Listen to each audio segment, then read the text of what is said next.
amekuwa miongoni mwetu na akatoweka Jehova Jireh, akatuacha mfalme mwema. Hiyo hai na wakabidhi mikononi mwako, driver wa magari yote mawili mikononi mwako, na ikabidhi mikononi mwako, marafiki wote na wakabidhi mikononi mwako, kanisa na likabidhi mikononi. Ninashika mateka kila majali za barabara, visarani, vikwazo na mamlaka ya giza, kemea mahali ulipo. Tunaharibu misingi kimapepo, majali za barabara, umwagikaji wa damu, mwezi huu mahifadhi maisha. Tunakamata na kuharibu katika jina la Yesu Kristo. Safari inaitakasa kwa damu ya mwanao Yesu Kristo. Tenda mema, wewe ndiwe Mungu. Watakapofika salama tunashukuru. Watakapojumuika na wengine ambao wako kule nyumbani mikononi mwako, yote ambaye atakayeshughulika katika matanga hii mikononi mwako. Asante Bwana Yesu, maana unatenda mema kwa neema yako. Asante kwa neema yako Baba. Ninaamini ya kwamba kuna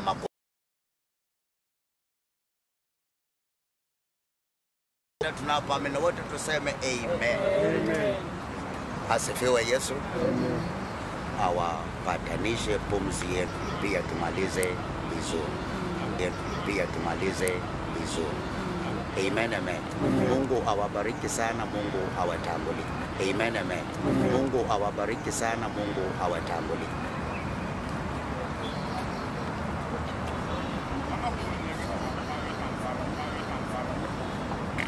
Wote na wakabidhi mikononi mwako, kanisa na likabidhi mikononi mwako. Mapenzi yako, ninashika mateka kila majali za barabara, visarani, vikwazo na mamlaka ya giza, kemea mahali ulipo. Tunakemea katika jina la Yesu Kristo. Tunaharibu misingi ya kimapepo, majali za barabara, umwagikaji wa damu, mwezi huu mahifadhi na maisha.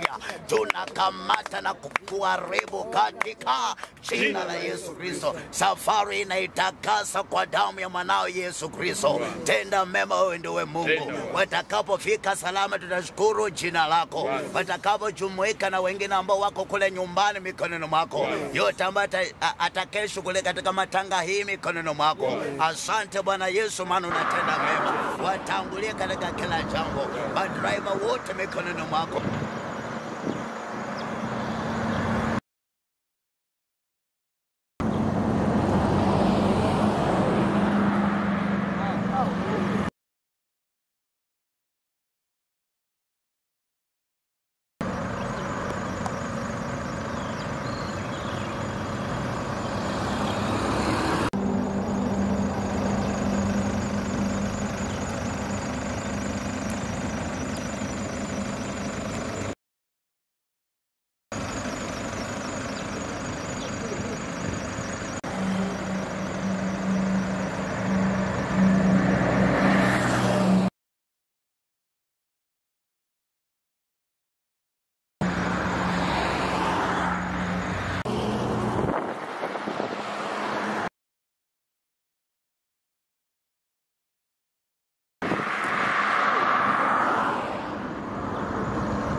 Mama usonge hivi.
Akuje pande hii.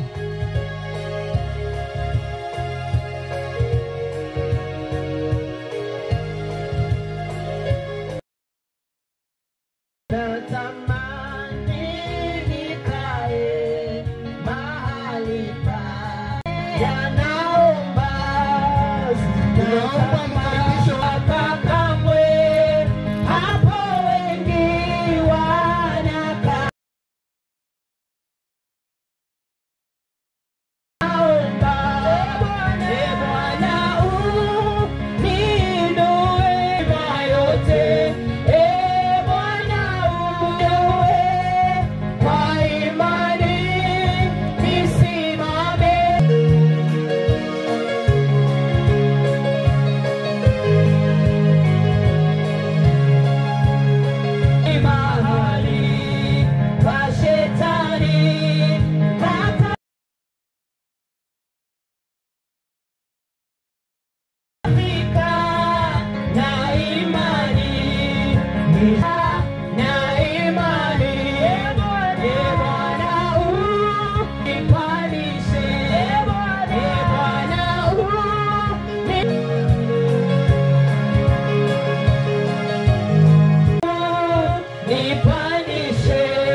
Halo. Mr. Kisweta ndio huyu. Anasema ukae mahali pamoja. Hata uende uweke mahali pamoja. Huku sio miezi. Kifuani mwake mikononi mwa Yesu kifuani sina hofu kuleta habarisha kati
tusome tent. Angalia, unastahili kukaa kwa hilo hema.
hazikomi, siku zangu zote.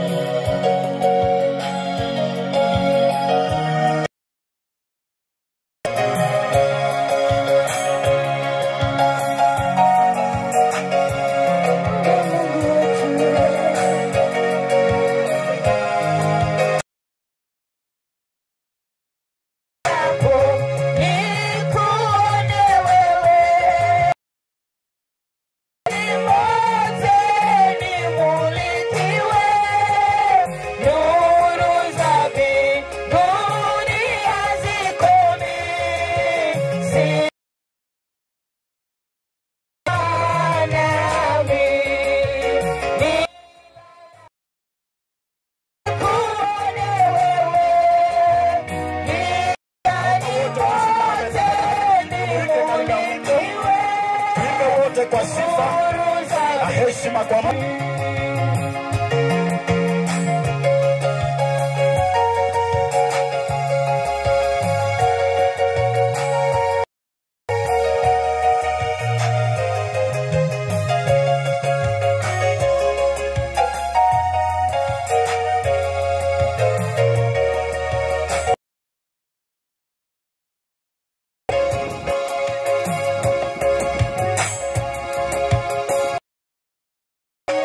Basi ninaomba tuweze kumshukuru Mungu.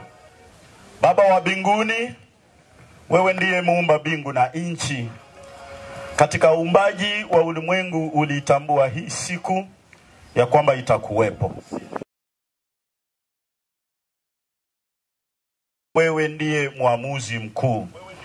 Tunaomba Bwana Yesu kibali mbele zako. Tunakushukuru kwa kuwa umetupa na anga iliyo bora. Naomba usemi wote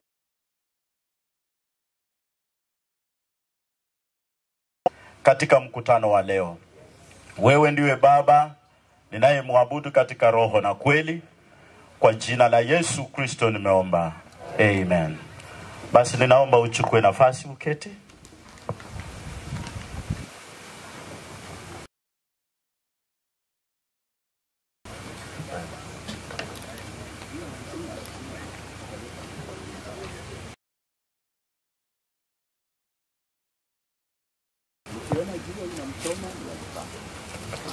Bwana Yesu atukuzwe. Basi ninawashukuru wote ambao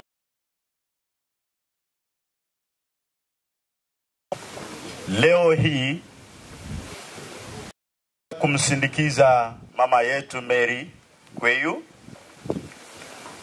Najua ulikuwa tuna mengi ya kufanya, lakini kwa heshima ya Mungu umeamua kuja kujumuika pamoja nasi. Hatuchukulii kawaida.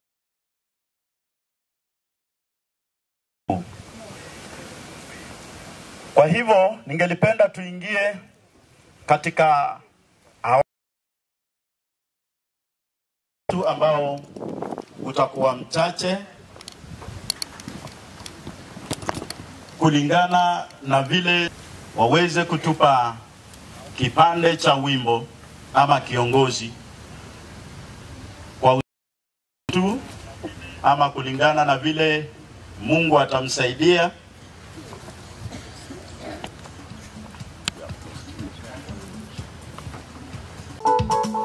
Utukufu upewe Bwana, ni zako wastahili wewe tu Bwana. The Apostolic Ministry kwa heshima tunawakaribisha karibu.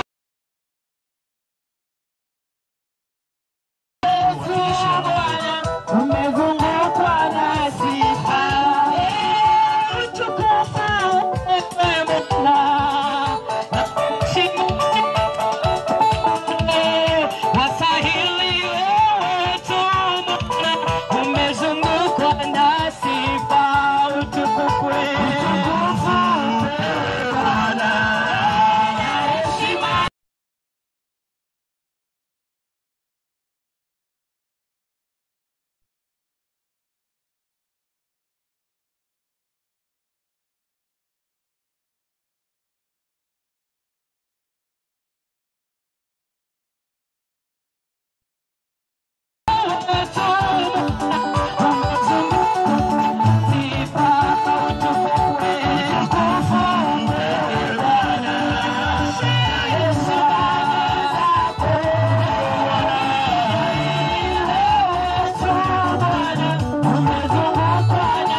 Haleluya. Haleluya tena. Bwana asifiwe. Kanisa, ajili ya Mama Mary, harusi yake ya wakati huu. Kwa majina naitwa Patrick Maloba. Mimi ni bwana wa mama aliyelala. Mwenyekiti ambaye alikuwa na hiki kikao kutoka na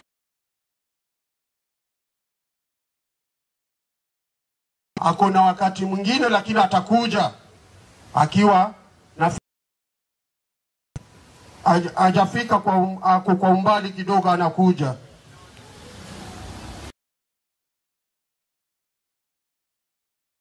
Pisha kanisa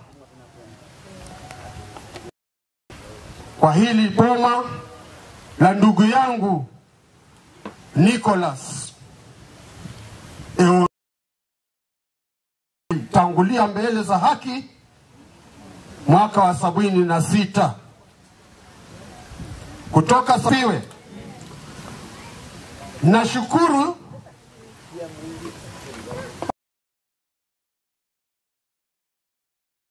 lea Mama Mary, ni mama ambaye alikuwa amependa nini mbaya haka nika kitu kadogo, msikimbie.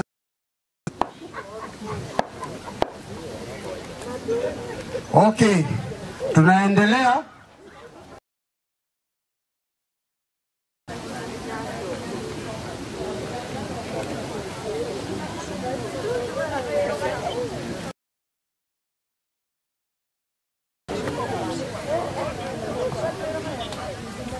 Ni wakati mmoja ambapo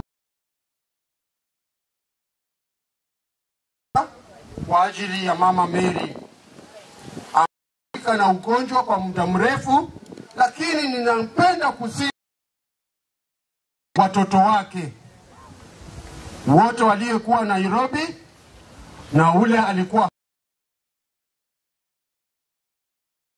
sema ni asante watoto wangu, mumeng'ang'ana na mama yenu mpaka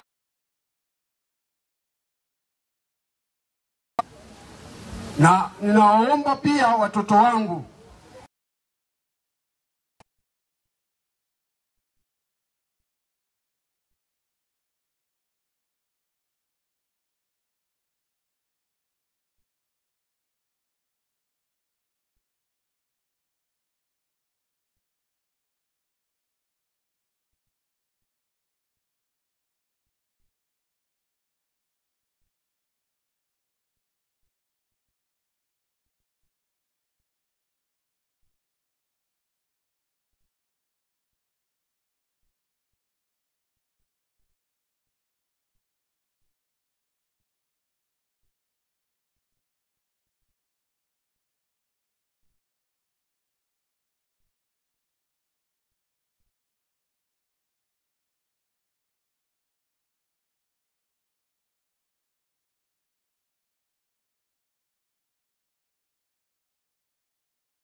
kwa toto na wena. Na bana ba Mary, kusema kweli, mimi ndio jirani yenu. Kula ni saino. Umukanisa muriyo mno, ikanisa muriyo mno. Umera munanga kesa nyaro. Kwa usemi mfupi mzuri. Now, tunaenda kwa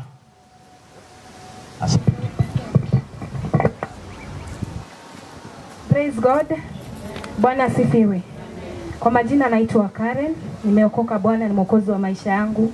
Mimi ni mjukuu mkubwa kwa familia hii na tuna huzuni sana kumpoteza shosho yetu ambaye ni Mary. Alikuwa rafiki, personally he was my friend, my best friend. He was my grandma, she was everything to me. Na tunashukuru uwepo wenu kututia moyo. Kwa hakika ni jambo la kupendeza. Ningependa nimkabidhi brother yangu ambaye ananifuata kwa mgongo, Peter, aongee na nyinyi.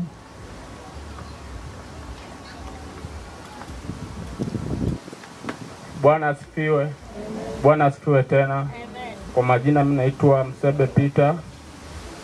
Mimi nitaanza kuwashukuru kwa kuwa mmetushika mkono, mmekuwa nasi kuanzia wakati tulipata huo mziba mpaka saa hizi bado mjatuachilia, mmetushikilia.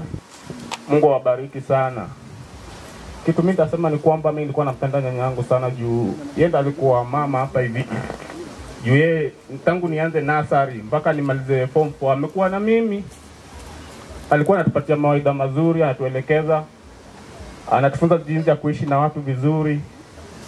Anatufunza ili tushirikiane na zile vikosi mbaya mbaya. Anatuambia vile inafaa tuishi kama watu. Mungu sana kumpoteza kwa sababu yenyewe mimi nasikia ni pigo kubwa kwa sababu yeye ni mti mkubwa kwa hii boma. Ambapo sasa hivi vile ameenda hata hakuna mtu, yani nasikia huzuni sana. Yani sina mengi bali mi John kaweza kuongea naye.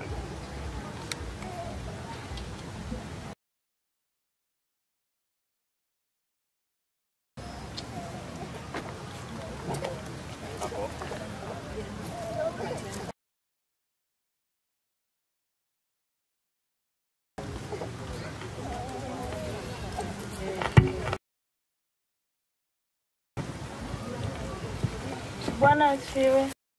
Majina naitwa Edna Nekesa, mimi ndio mjukuu mkubwa kwa wasichana wa shosho. Praise God. Praise God once again. Kwa majina ni John Kweyu. Na mimi ni kijana namba 2 wa Benson ambaye ni first born wa mama aliyelala. Praise God. Praise God once more. Kwa majina naitwa Tashfila Maloba.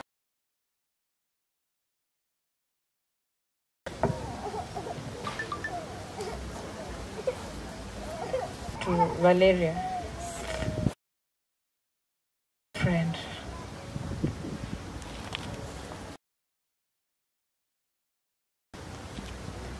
She has fought a lot. I've never had someone like her.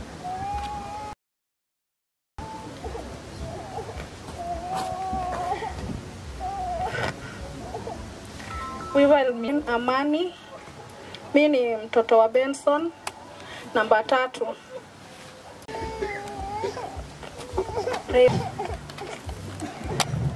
God. Praise God. So Bwana asifiwe. Kwa majina yangu naitwa Lesha Diana. To Benson Msewe and Namakina. Thank you for coming. My name is Joel Msewe. Praise God. Praise God once more. My name is Brian Kweyu. I'm Gloria Kweyu. Shosh, rest in peace. Bwana asifiwe. Asifiwe tena. Naitwa Maloba Rashid. Shosh, rest in peace. Praise God. I'm very Shosh, rest in peace. I'm Oscar Kweyu, son to Mose. Bwana asifiwe.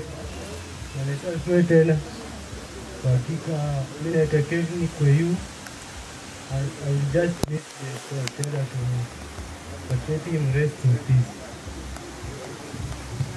Praise God once more. My name is Dwayne. I just wish Joy to rest in peace.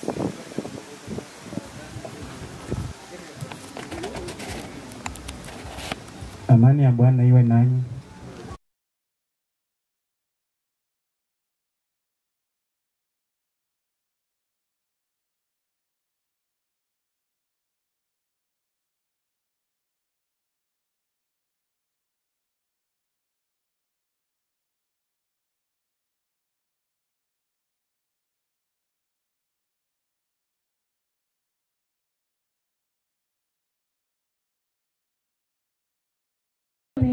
Mwangu nionapo amani kama shwari, au nionapo shida, kwa hali zote umenijulisha, ni salama rohoni,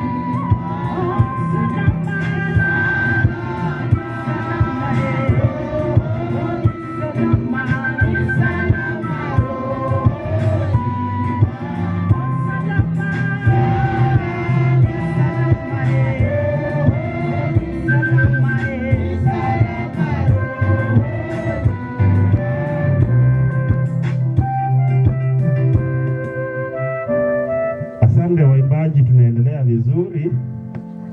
Nataka nishukuru Mungu kwa sababu ya mwenzetu ambaye ametuendesha vizuri. Tumebadilishana vipindi. Ninaitwa mchungaji Gabriel Atoni, alichunga kanisa la KG. Nimechukua nafasi hii nimsaidie mwenzangu na pia akashughulike na mengine. Nashukuru wenzetu wote ambao wamefika katika kuona nyuso geni kabisa katika maeneo haya, watu kutoka mbali kuheshima Mama Mary kweli wamefika. Nataka kushukuru Mungu kwa ajili ya kuwaleta. Nashukuru Mungu pia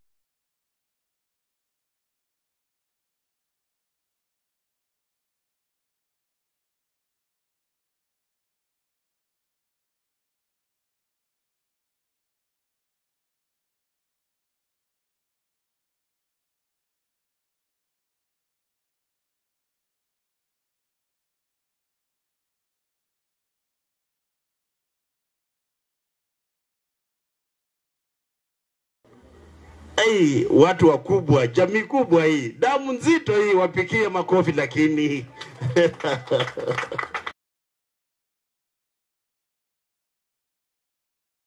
wasitete. Mama huyu alikuwa mtu wa furaha, na jinsi ambavyo nimesoma katika theology yake, mambo moja hapa amewakilisha wale ambao wanatoka Ikulu Moyo. Tayari nimeshamtambua. Hasa hapa nimeona wa Ikulu Moyo, sijaona wana Mamali, sijaona Walunganyiro, na Matungu ndio ndio shembe wenyewe. Kwa hivyo watu ni wengi. Asante. Nafasi ni yenu, mkipange tu vizuri kwa kazi. Asante. Mimi nitasema majina, lakini atakayeongea hapa ni mmoja tu ambaye ni ndugu Senja ambaye amelala, na nafikiria nitampatia hiki kipasa sauti ili atukaribie.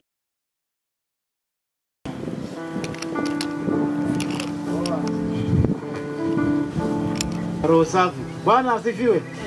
Bwana asifiwe tena. Mulangira bashitetse bo, saba kitetse no kuyikhalasi. Ya. Nyoko bo lambo isobananga Boniface sakwa ndi fwe ndakatifu yitiro ko basenje bale bose betiro bali shiri nafasi yabwe bo para muri muno alano no kusayiro moyo kwa marehemu ne kusabe bale bose betere basanje masayo ndo moyo mulala kusabiri family baliranga batonyere khulere bana bano abetso khulu nende bali bose bo mungo muno abayilwane nende marehemu khula wali senja abe umundu wabantu ngamubolere bachitetse khule banji ibo khwakilikiyesa bandu bekhale seyo. Amen. Orio sio kuporio handi na au wenye wameongea ni wakuu kwetu na sisi ni watoto na tunampenda shangazi. Hata pia watakuja, wako njiani wanakuja. Tafurahi pamoja. Mimi nasema tu karibu, hapa nipo kama mwenye niko nyumbani. Lakini katika upande wa kanisa, mimi naitwa Pastor Samuel Macho na hudumu kiwe sana. Amen. Kishtere mwezi. Kumere na ngoja. Bwana asifiwe. David Chiteki. Mwenye amelala ni shangazi yangu.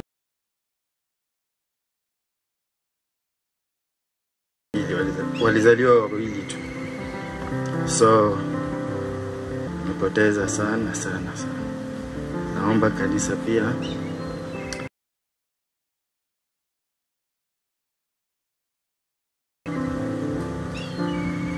sasa yeye ndio babangu mwenye.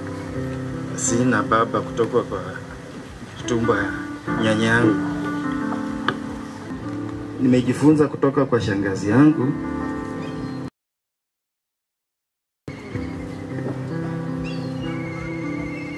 Shangazi na hajapitia. Sina baba kutoka kwa mmoja. Pia tutembeleane.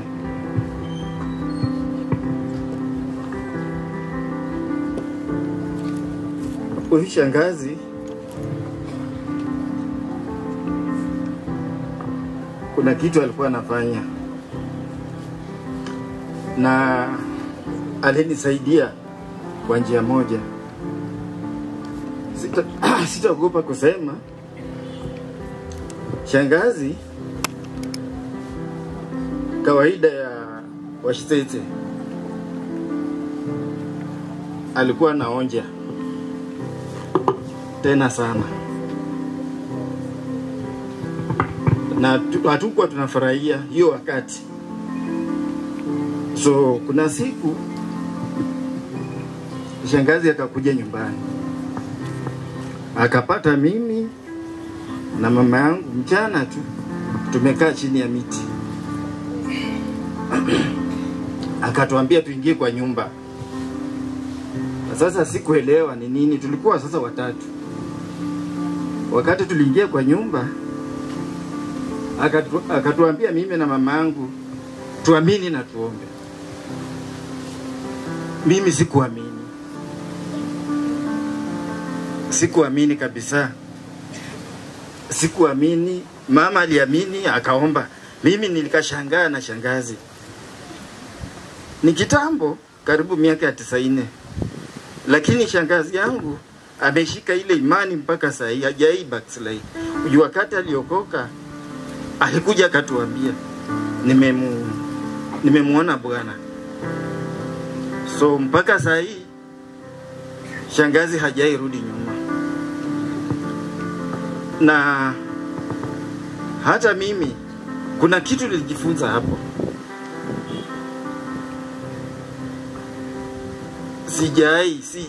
Sijai enda kunywa pombe tangu hiyo wakati. Amen. Na sikuwa nakunywa kwa sababu niliona shangazi venye alikuwa na akabadilika. Amen. Sijawahi kunywa pombe. Tunashukuru Mungu. Hata baba naye alikuwa anakunywa. So hiyo ndio kitu nilijifunza na shangazi, na kuanzia saa hiyo mpaka saa hii na huwa najivunia yeye sana. Asante kwa ushuhuda. Ni hayo tu. Amen. Wapikiwe hawa Washitete makofi mazuri. Tumemaliza nao vizuri. Wanatafuta mahali pa kwenda kuketi sasa. Sasa hatuna deni nao. Amen. Jinsi ambavyo walieleza ni wengi, lakini nashukuru Mungu amewakilisha vizuri. Nano manyire balukunde bane shukudutsi ko bakana bwibotawe. Bakana bwibo bose kana banje. Lakini lano bakana bwibo manyire muitsanga, but nataka niwape nafasi kidogo tu, manake Bishop anasema kuna kazi na tungependa tumalize hii kazi mapema. na hata vile jinsi ambavyo unavyoona katikati mwetu kunazo nyuso ambazo ni geni, zingependa pia kuchukua nafasi ya kusafiri mapema. Kwa hivyo nataka niokoe muda, nilete hawa, alafu bwiba mbeni muli abundu fulani mwekasi yemuitanga, bwiba mbeni muitanga, lakini ndenya khurera mwikho mulala weshama urulire Busia na alindi ripoti akariwefu kama yuko mali. Naambiwa kuna mwenzetu kutoka Busia, inaitwa Busia 5.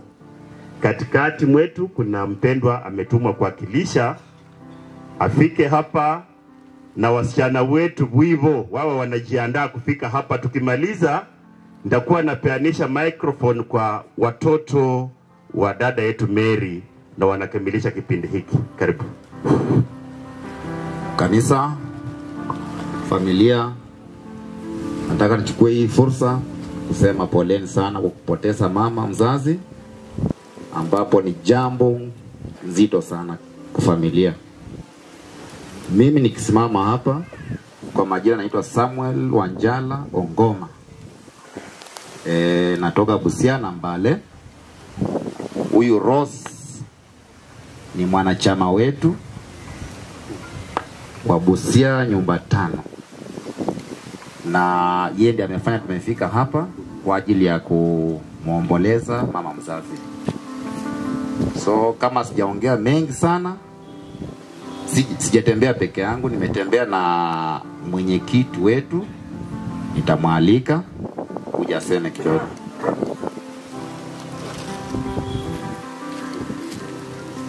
Karibu Chairman.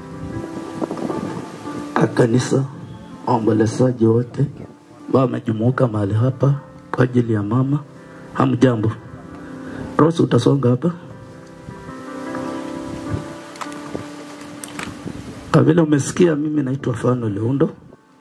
Chama ni Busia nyumba 5. Maana ya chama ya Busia nyumba 5 ni Marachi, Muteso, Musamia, Munyala na Muhayo. Mtashituka Rose amejiandika na sisi. Ndio maana tuko hapa, tumekuja kuwakilisha, kuomboleza na yeye. Hiyo ndio desturi yetu. Tumeomba nafasi mchungaji sababu inafaa ati 12 atende daktari. Iko na challenge kidogo ya hali ya mweka huko. Ndio akajipata tuko na yeye pamoja. So hatutawachosha, na chama inaitwa Busia nyumba 5. Asanteni.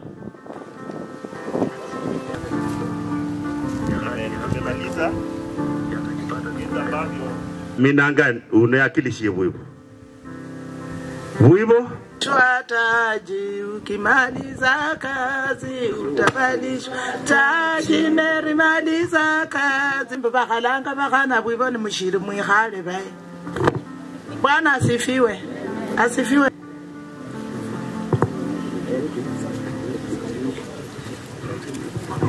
Ulifanori vivavalirari.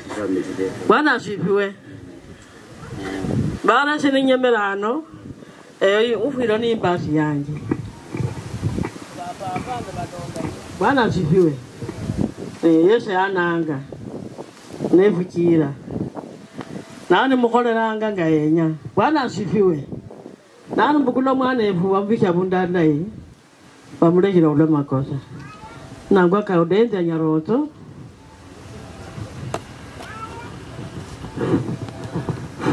Bwana Yesu asifiwe. Asifiwe Yesu. Nyemano deba sana sai mupirodio ni mufumia ni mukingula.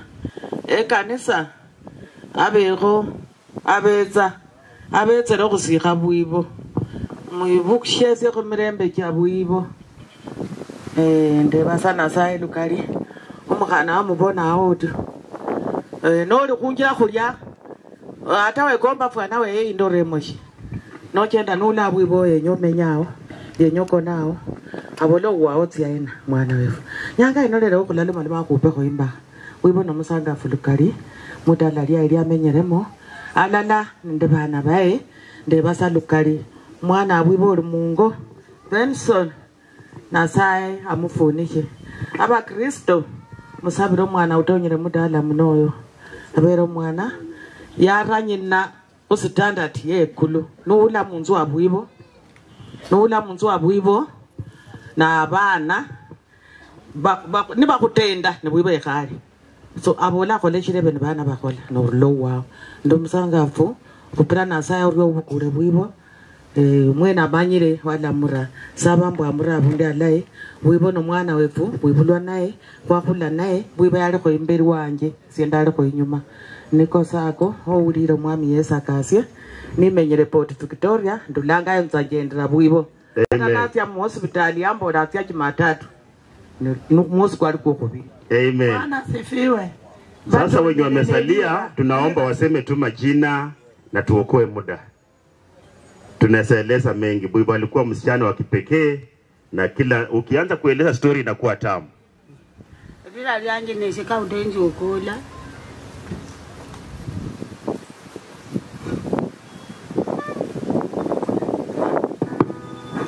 Bwana asifiwe.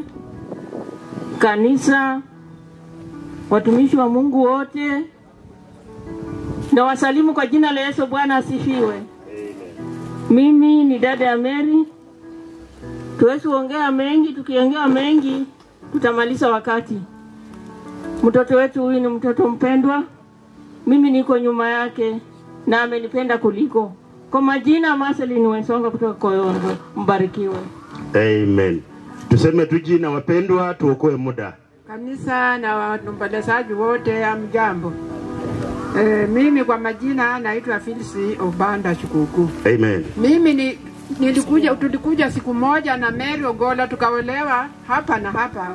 Wandugu zetu wa bwana zetu walikuwa wanapendana, walisoma pamoja na sisi tukapendana na Ogola Mary. Tukaolewa mwaka moja, tukaanza kuzaa mwaka moja. Ni sawa. Kwa hivyo alikuwa mtoto wetu mpendwa. Amen. Amen. Mama na rekodi hiyo yote ilitendeka wakati wao. Mungu ni mwema. Ehe. Tumsifu Yesu Kristo. Daima na milele. Tafadhali sitaongea kwa sababu kulingana na masaa. Mtoto wetu amenilea. Mimi naitwa Kaudenzi ya Ochieng Mwitsukulwa. Ochiengi wa Mwitsukulwa Chitechi. Mtu yasa muno kuita. Asante bwibo. Asante bwibo. Bopera veterano mwese muria muno kutoka kwaho. Lira lyanje ni Caroline Marunga. Ndio mkhana bwibo. Asante Caroline. Asante Caroline. Mwami yetomwe. Amen. Bilembe jokola. Bilembe ja Mary. Makulera. Imupira samba byo kulera kula station. Ngalisa litala lino na saa balinde ndabana bekwalije bose ndo mwana ajulekerwe na betu kuno balikwe. Amen. Bonika mbere nako mera bana nganje ndako. Asante mama. Tumsifu Yesu Kristo. Mera mlanje Josephine Uma omwitsukulwa Msumba. Mary no msengetse na wanje. Emboda mwa betsukulwa banje poleni. Ninyasaye tsokumpo yomkoye. Amen. Bwana asifiwe. Bwana asifiwe. Amen. Si unono mkhanefu.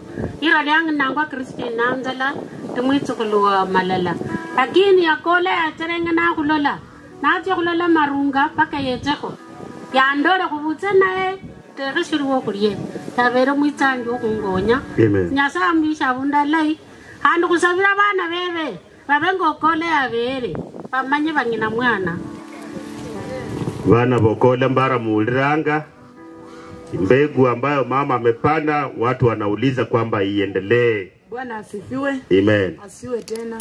Hata mimi nikisimama hivi na msifu huyu Yesu Kristo kwa sababu ya kutenga hii siku kuonekana jinsi ilivyo. Aliyelala ni shangazi yangu, aliyependwa na wasenjekana wake, na mbarikiwe. Kwa majina Fancy Kitechi. Amen. Mubwali ba mama pakulundo the pastor mami Yesu etombwe Yesu branya sayorio lokuita ukhonya ne mama okola ni mama wanje. Mama kwa kamenya naye imanga.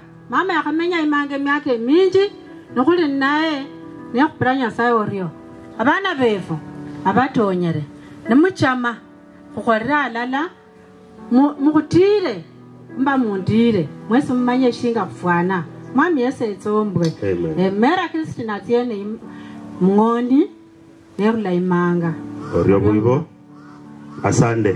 Bwana asifiwe. Kwa majina ni Margaret Barasa. Huyu ni shangazi yangu, lakini upande mwingine sio shangazi, yeye ni dada yangu. Hakika penye umekaa salamia tu mwenzako salamu za Mary. Hakika huyo msichana sijui naye alizaliwa, hata sijui niseme nini.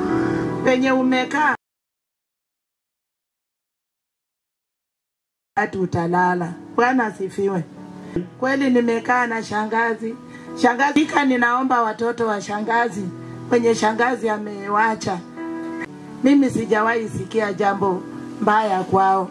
Pia nao wanga wananilinda tu. Penye shangazi ameenda, Mungu amuenue. Jambo lenye ningesema, ushitete ya bakasi baliyo. Sibasa nje sana kwa bulungwanda bakasi. Hakika levele la kabundu awo.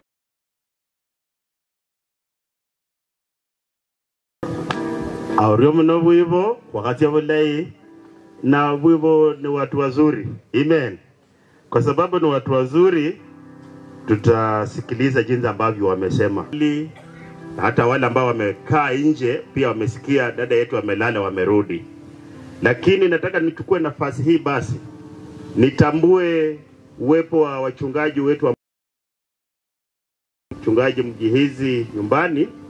Tunatambua uwepo wenu katikati mwetu. Tunatambua kazi na kazi ya Mungu hiyo mwenyewe anajua jinsi ambavyo atawatenda mema. Hivyo kuna wageni kati mwetu.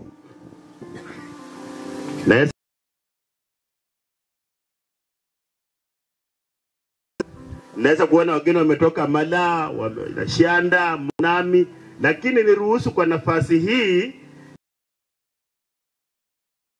wageni katikati mwetu ambao wametoka Nairobi. Kwa nafasi ni yenu, mtusalamie tu, tunatambua uwepo. Wageni wetu wa kutoka Nairobi kama wako katikati mwetu, watusalamie tu, tunatambua uwepo wenu. Wageni wa kutoka Nairobi, tunatambua kwamba mko hapa. Wamefika, wanakuja kutoka Nairobi. Hii ni sehemu ya Luya na tunapenda wageni. Na mkifika katikati yetu jinsi ambavyo mpaka tumtambue. Karibuni wageni ambao wametoka Nairobi. Asante, karibu. Bwana nashukuru Mungu tangu ninge mali hapa kisikia vile mama wetu anatajwa. Kwa hakika nimefika hapa sababu mama alikuwa shujaa ambaye alikuwa amejifungua kijana ambaye alikuwa meneja wangu.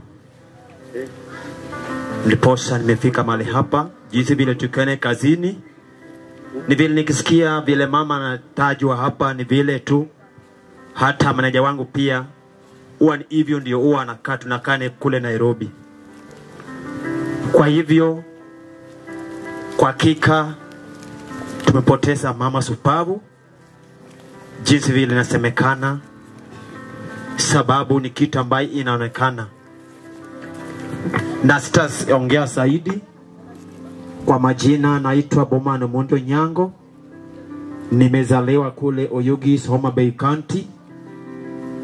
Na kufika hapa nimefika kwa ndugu yangu Tenda, meneja yangu ambaye alikuwa mpoteza mama. Na nimetembea na mchungaji pia, atasema machache. Mungu akaribishe mtumishi wa Mungu. Amen. Bwana Yesu asifiwe. Bwana Yesu asifiwe. Hebu angalia jirani yako, msalimie. Na la Yesu. Nataka tu niseme jambo moja, sababu ya wakati ambao Mungu ametupatia kuwa mahali hapa. katika sehemu hii. Ndugu yangu ambaye anaitwa Nicholas, my namesake, na pia ambapo tunafanya kazi, na wakati alipompoteza mama yake ilikuwa ni huzuni yaga, ni huzuni sana kwa sababu mama, Bwana Yesu asifiwe. Kwa hivyo mchana wa leo niko mahali hapa kwa sababu yake, na amenialika huku wenzangu ambao tunafanya kazi pamoja na wao tuje tuwakilishe, sababu hatungeweza kuacha kazi ya mwenyewe, na ndio maana hapa. Bwana Yesu asifiwe. Kwa hivyo nashukuru Mungu ni kwa maana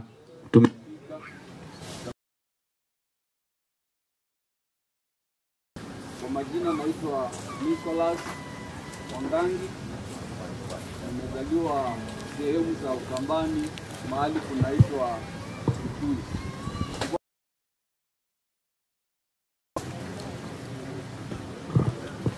Haleluya. Sawa, pewe sifa. Amen. Pia mimi ni mmoja ambaye namshukuru huyu Mungu.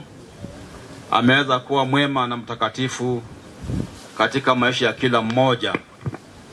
Naamini ya kwamba kila mmoja kuwa hapa jinsi tulivyo ni mapenzi yake Mwenyezi Mungu. Mimi sitaenda, nimekuja hapa kumfunga kamba mwenzangu ambaye ni Jenny Eon.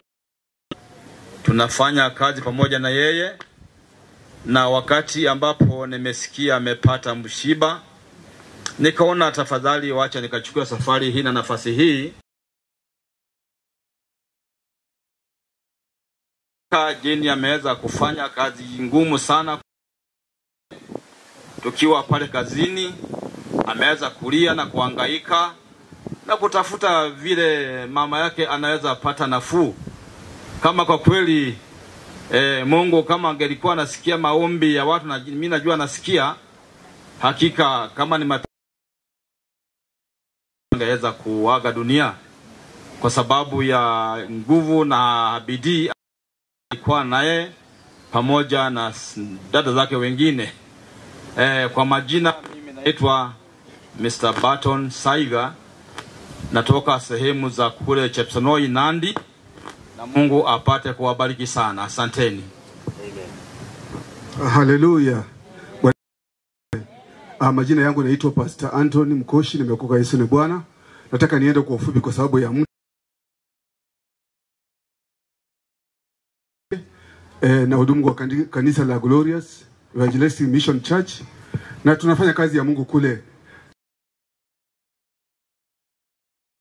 She is my colleague, amepoteza mama yake.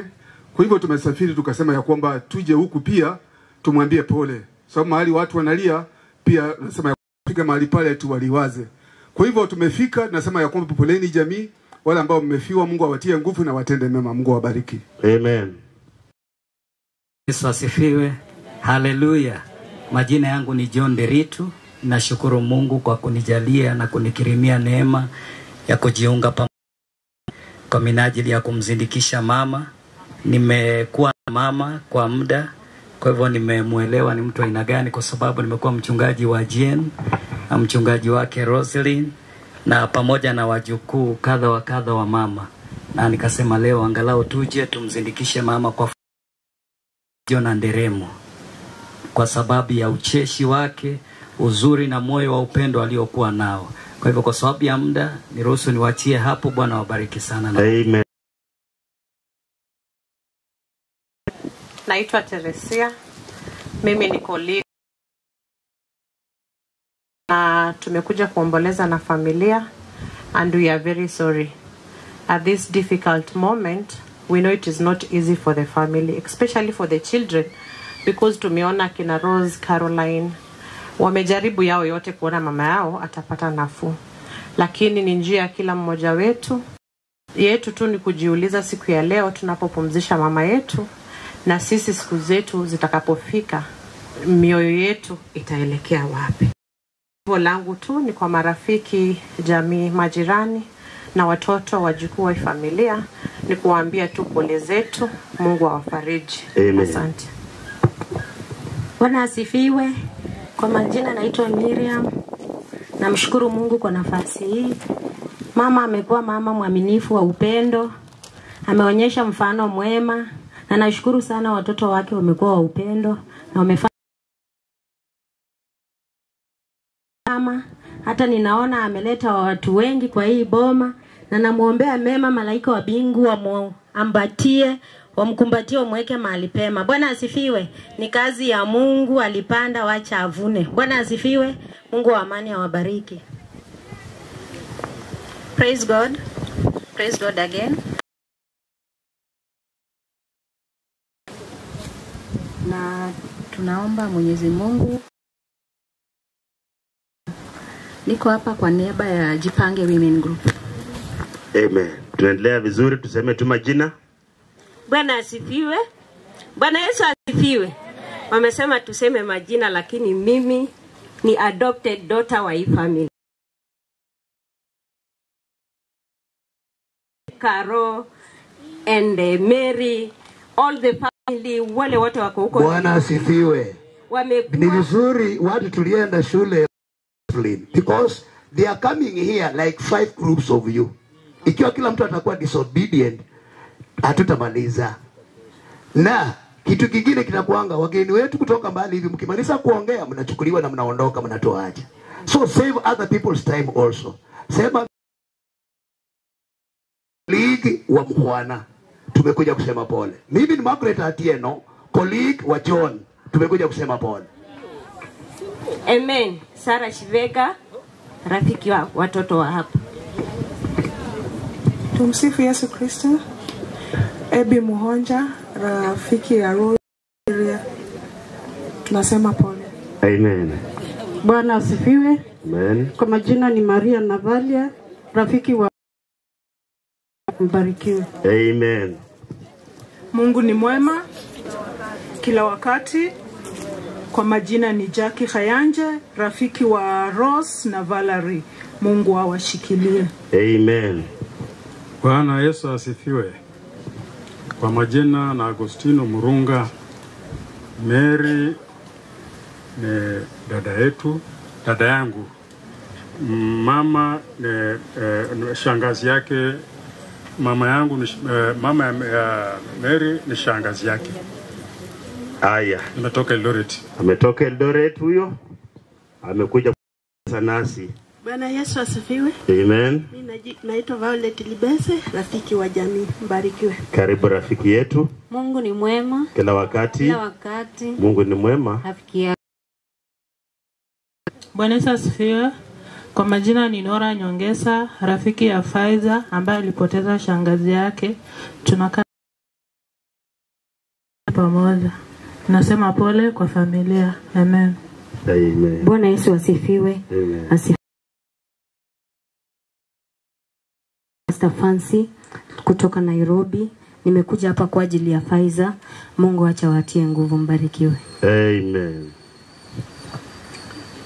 Bwana Yesu asifiwe. Asifiwe tena. Mimi nawapa familia pole kumpoteza mtu mzuri, mtu aliyependa wote, tukamuona kama ni mama yetu. Sisi tulipoteza wa mama wetu, lakini tulikuwa tunaona ni mama yetu. Bwana Yesu asifiwe. Amen. Mimi ni rafiki ya Rose, nikiwa rafiki wa wote. Amen. Bwana Yesu asifiwe. Asifiwe tena. Kwa majina ni Jael Waikoe. Valeria ni rafiki yangu. Tena nimesimama hapa kuwakilisha. Valeria ni mshirika wetu Oasis of Grace Church. Amen. Bwana asifiwe. Kwa majina anaitwa Jane Mwangi. Valeria ni rafiki yangu na tunashiriki na Oasis of Grace. Bwana wabariki. Amen. Asante timu yetu kutoka Nairobi. Tunaendelea vizuri. Na lile ambalo hatungependa kuficha ni kwamba kweli mama wetu alikuwa mzuri popote alienda. Kila mtu anaweza kutoa mazuri. Kwa hivyo ukikuja hapa fupisha mazuri hayo. Nilete grupu ya kutoka Kitale. Wageni katikati mwetu ni wametoka Kitale.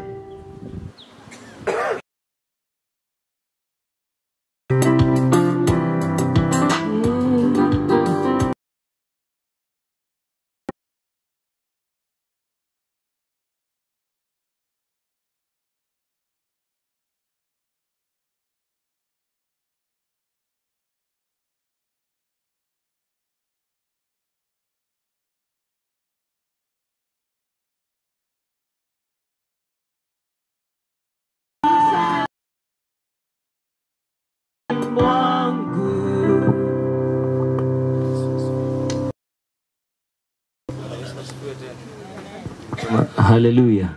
Okay, Bwana asifiwe. Saleni Kinisu kutoka Kitale ukielekea Eldoret pale Moi's Bridge. Nimekuja kwa niaba Moses Kweyu. Moses Kweyu. Amen. Mungu awabariki sana. Amen. Amen. Bwana Yesu asifiwe. Bwana Yesu asifiwe tena. Kama jina langu naitwa Elizabeth Sirengo, natoka sehemu za ni dada ya mama yangu, natoka Moi's Bridge.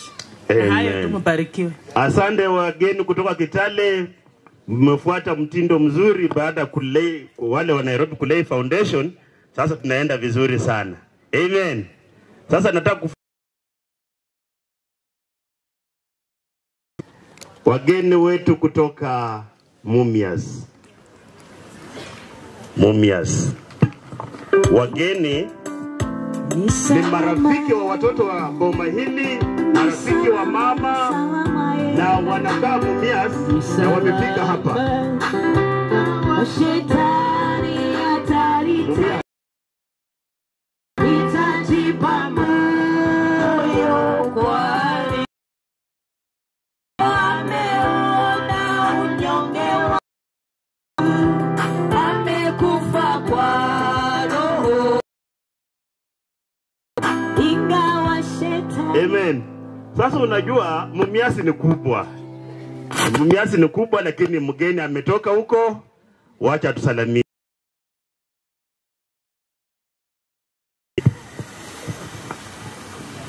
Bwana asifiwe. Mimi ndio nafika saa hii.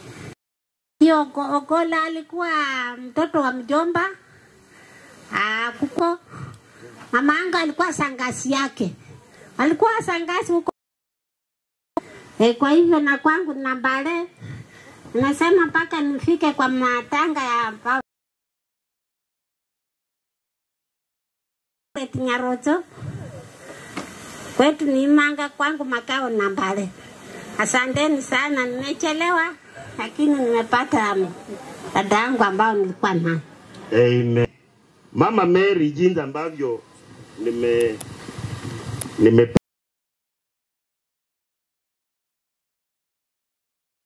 ni mama ambaye alikuwa amepeleka watoto wake wakasoma vizuri.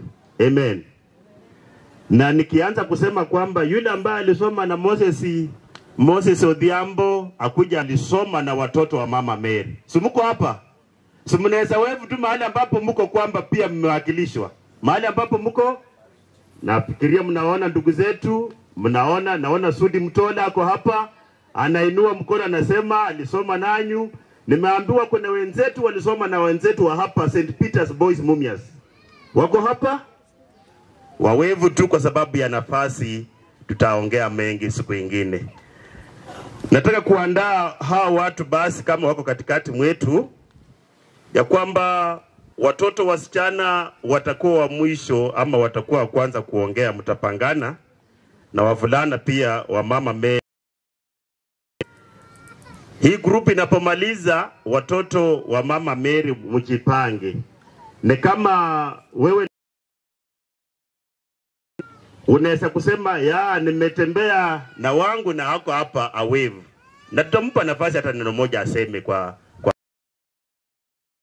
tuko pamoja. Asante. Nilete Bananzi wako katikati mwetu.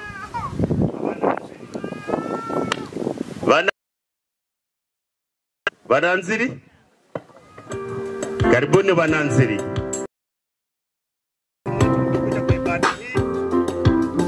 Karibu ya Bananziri. Abananziri ndio mchinjira masika. Bananziri zimewekwa msalabani, wala sichukui laana yake. Salama rohoni mwangu. Bolremu nafasi ndei. Najua watakuwa wafupi na watu ambao nimelelewa nao na waelewa vizuri, wanakuanga watu wa maneno machache. Karibu. Karibu asandeni, karibu Bananziri. Karibu sana, karibu. Kanisa na waombolezaji wote na wasalimu. Majina mniite we Songa John Houma. Mimi amen. Asante ndugu. Nilisema Bananziri watakuwa wafupi katika maongezi wao. Wafupi sana. Asante ndugu. Kanisa wenye wamefika hapa na wasalimu. Tumsifu Yesu Kristo. Ndugu zetu Waislamu, asalamu alaykum. Bada tita mukanisa nakaveshesi ya mirembe bosi. Esie ndemerana.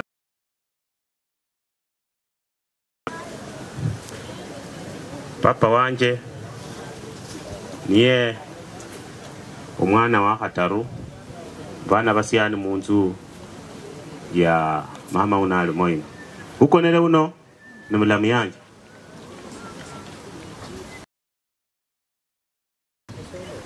Embara nube tamula myefu mukulu ndangano. Ko siye mulamu yefu mukulu. Yaho mrio mno. Amen. habari ya mchana.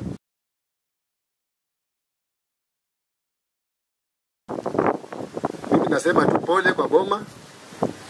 Utupigie pole kwa sababu tumepoteza. Yeye alikuwa shemeji ambaye tulikuwa tumetegemea kwa boma na ametuacha. Mungu amweke mahali pema peponi. Amen. Wananiita Satya, aliyelala ni shemeji. Asante Satya. Songesha maiko mwingine. Na wote ni Bananziri. Sasa ni wamama. Najua watasema tu majina alafu wanaenda kuketi chini. Ndahamshesi amlembe mwezi. Wacha endelee tuokoe muda.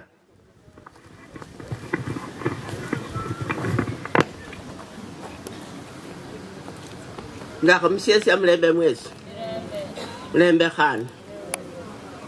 Esie ndemerano. Esie sengenyele wali umuruji wa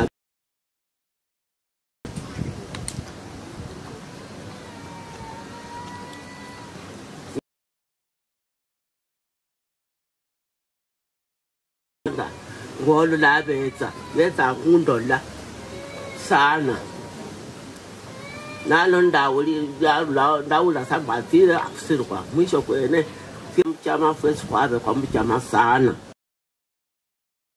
kunyala kuba eyonewe efu. Asante dada Sirila. Mungu akubariki sana. Sema tu majina kwa ufupi tuokoe muda. Haleluya.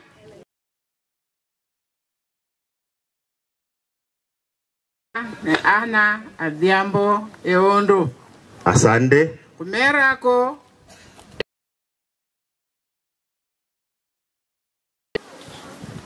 Eondo wafua hona sunera. Lano liyafua nesio watonga omukhulundu. Umkhaya wange ni mama wange kandi bwibo nakisama kwandire. Abetsa umkhaya wange omulayi omwitsa wange owamanyira inda. Kwisinga oumanyire ngalenya lokulya. Khola asire Asante mama. Asante mama. Bwana asifiwe. Kasumba Eftengete amekuwa dadangu. Meli Kasumba Eftengete. Chukua hiyo kiatu. Asante. Benson, nafasi umepewa. Bwana Yesu asifiwe. Kwa chini ya kanisa waumini katika jina la Yesu. Bwana asifiwe. Asifiwe tena. Huyu Mary ni semeki yangu mkuu. Amen. Amen. Asante. Asante. Mwanaisha Ouma. Mary ni shemeji wangu mkubwa mpendwa. Mungu amempenda. Ache kwa mikono ya Mwenyezi Mungu. Amina. Amen.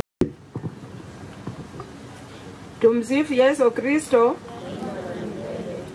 Tumsifu Yesu Kristo. Rangira kupero mwami na saimbo ariyo mno okusia nyanga ino.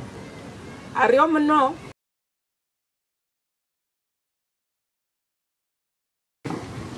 abantu bose abetera kukonya lubala lokufwa luno muriyo mno okuleka emirimo kye aho oyabere mama ni wandera awe oyabere mama mukusayiraho mmere nangwambu Rosemary nanjera. Bwana Yesu asifiwe. Baada ya mama wetu akiwa semeji wetu mpendwa, kwa sababu semeji ndiye alitungoja tukiwa. Sisi tunashukuru, tunasema na asante. Alafu niseme jambo lingine, niseme asante. Mubarikiwe sana. Kwa majina naitwa Inviolata Malachi Moses. Mubarikiwe. Ya leo Bishop, Pastor. Bwana Yesu asifiwe. Fanya tu hivi mkono Mungu, kwa maana ameniwezesha siku ya leo. Nikiona hii kanisa yangu huwa nafurahiwe. Amen. Huyu ni mama. Siwezi nikamuita ati shemeji, kwa maana kwangu sana. Hata mahali penye alikuanga huko Nairobi, alikuwa ananipigia simu. Bwana asifiwe. Bwana sana. Amen. Muriyo muno bananziri. Mwakababe mbikiti. Asante. Bwana asifiwe. Nzuri sana. Ngepita miezi 2 kama sijaonekana, ngetafuta Benson ndugu yangu. Bibi yake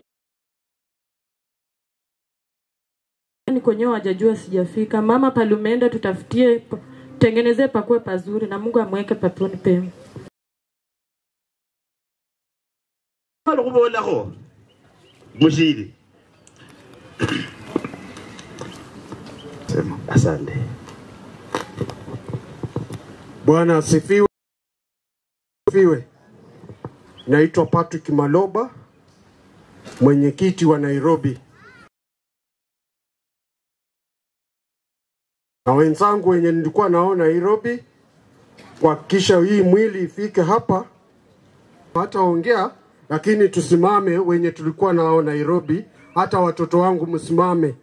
Sawa, ndio tumempambana nao mpaka tukafikisha mwili hapa. Sasa ndio huyu. Asante mwenyekiti wetu wa Nairobi, kazi mzuri umefanya. Halo. Hivyo ningesiti kuongea kwa sababu huyu amepotea, ni bibi yangu. Na washitete mkuwe na hiyo roho. Vile niliingia huko kwenu jana, kama tusaidiane, tufanyie pamoja.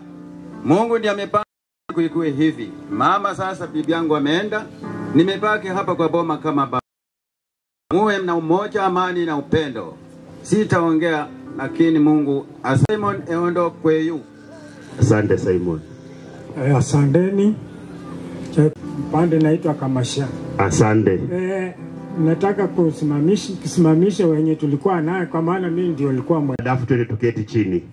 Mmefanya kazi mzuri. Kwa hivyo mimi nataka kushukuru, ndiye alinipikia ugali nikakula. Kutoka nilikuwa tembelea huko, akanipikia ugali nikakula, tena ndio nikarudi. Ya pili, huyu mama bwana yake ndiye alikuwa mkubwa, kuna mwingine nafuata na mimi nikafuata. Asante ndugu. Sasa kwa hivyo mimi naomba boma muwe watoto wa kusikiza mambo ya boma, muwe watoto wa kuwa jini salama salamina. Asante. Tunashukuru kwa nafasi hiyo.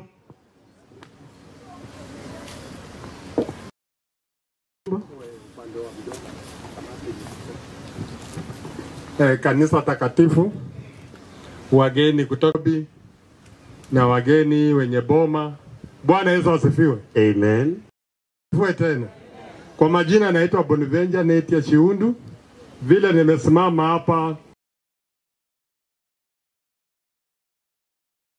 ni shangazi yangu mwenye upendo, mwenye furaha katika jamii na familia. Ni shangazi aliyekuwa na mawaidha, aliyekuwa akitiamurisha tukienda kwa njia isiyofaa. Mawaidha zake ndiye aliyefanya hii boma ikasimama hivi. Andi yangu huyu bwana yake alimwacha, akiacha dada zangu na madugu zangu kama ni wadogo. Abana bakota bali batiti sana. Ili ya kulea dada za mandugu zangu, watoto gazeni zangu hawa mpaka wakati kiwango wako hivyo. Sio rahisi kupata mama bwana wako kukufa hata kabla hujafanya naye mapenzi ya ujana na kuacha na watoto na walea watoto vile wako. Ni kwa ajili ya upendo na bidii ya huyu mama na familia. Alikuwa na uhusiano mzuri. Na hata sisi amefanya sisi tumejifanya watu kwa ajili ya maneno yake. Hakuwa mtu wa kelele. Akikuita ni lazima ujipange ndio unaenda. Asante ndugu kwa mambo mazuri. Kwa hivyo mimi nimetaka kusema hivi. Kazini zangu naomba mfano ya mama, roho wa Mungu aliyekuwa ndani ya mama. Naomba mrudi pamoja.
Ni salama,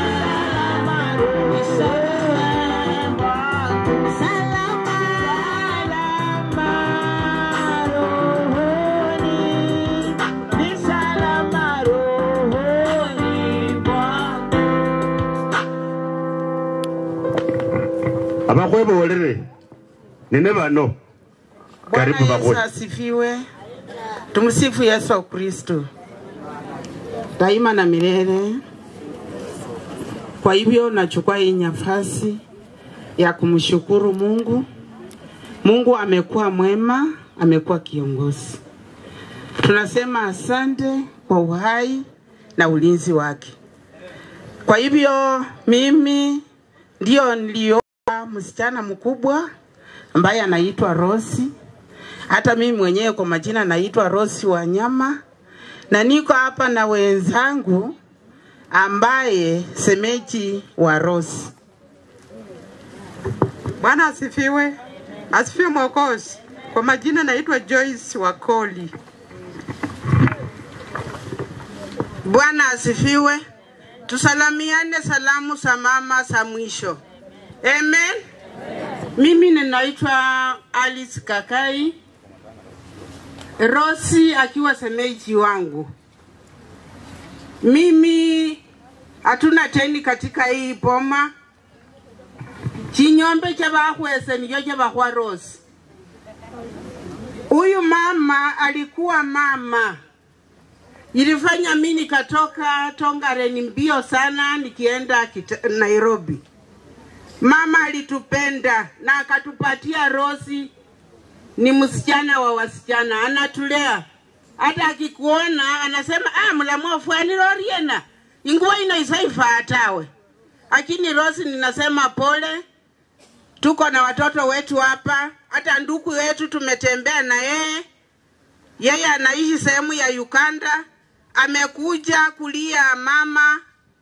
Na kwa sababu sisi ni wapukuzu, yeye hawezi akafika hapa. Lakini yako sehemu hii. Simbarikiwe nayo. Madhabahu waombolezaji wote na wasalimia kwa jina la Yesu. Hamjambo. Hamjambo tena. Kwa majina naitwa Caroline Haemba. Mama Rose akiwa mama yangu, mke wa mjomba wangu. Mama Rose pole, Mungu wa amani akutie nguvu. Mkabarikiwe. Semana haleluya.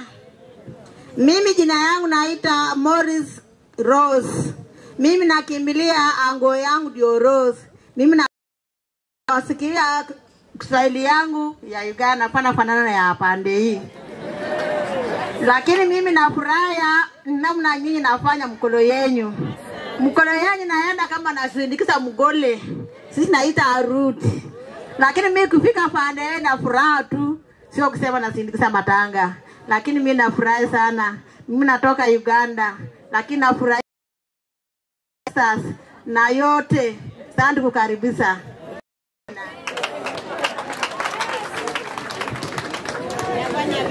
Bwana Yesu asifiwe.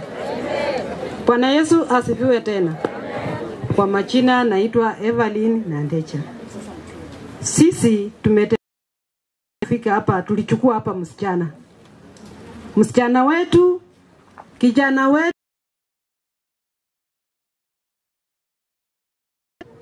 Janet mwenyewe asimame, hatuchamjua. Okay. Ni huyo. Ukiona tumesimama hapa hivi, huyo msichana ndiye amefanya sisi tukang'ara vile tunang'ara hivi.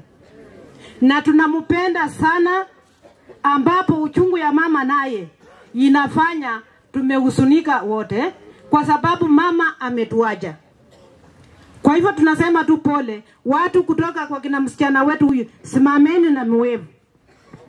Asante, Asanteni na mbarikiwe. Mmewakilisha vizuri. Amen. Jambo, naitwa Fernandez Lumumba, natoka pande ya Kolomani Idaho. Nimesimama hapa kuwakilisha.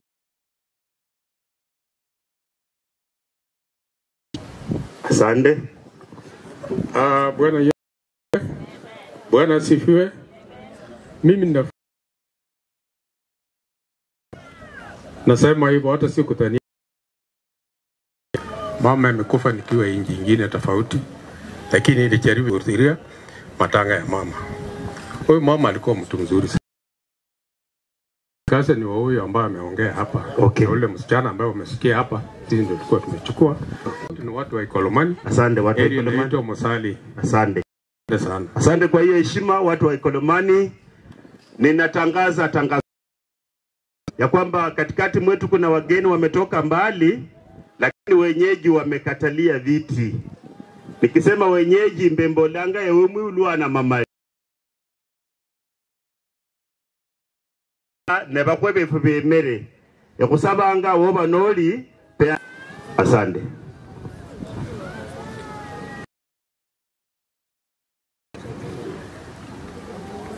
Mimi nikisimama hivi nimekuja kwa ajili ya msichana Kitinda. Mimi mama mkwe wa huyo msichana Kitinda mimba, ndio kijana wangu alichukua. Nimetambulika katika hii mji. Nasema mama hapa wajue mimi nimekuja. Wachukua walikuwa simameni tu, walikuwa wamekuja hapa, walikuja wengi sana. Simameni tu tena nyanya, awaone kwamba mmekuja. Ndio hao wanahakikisha mzuri sana, ako na advice mzuri. Ananilindia huyo alaka mzuri. Najua watoto wanakuanga tu kwa tumbo wawili, wa kwanza na wa alaka. Sasa mimi nilichukua ule wa mwisho, huyo ndio anakuwa. Bwana asifiwe. Bwana asifiwe. Salamu ya mama kwa kibali cha uhai ambaye alipatia mama yangu akaishi. Amekuwa na ni mlezi wangu. Tangu hawa watoto wangu wasaliwe ni mama huyo ndiye amenilelea hawa watoto. Sasa mimi nawaomba tu vile mama ameenda muachilie watoto. Kwa majina naitwa Hilda Maketo, kulipa mwaka na mkabarikiwe. Amen.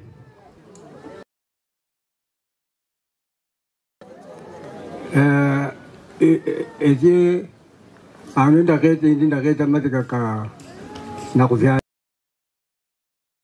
nakuvya langi msharifu mtiti yapukula Mungu mwenye mwakana.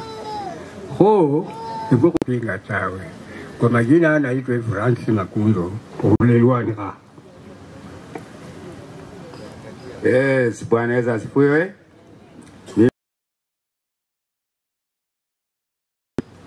Tudalwanika, lakini mimi nasema pole kwa kifo cha mama.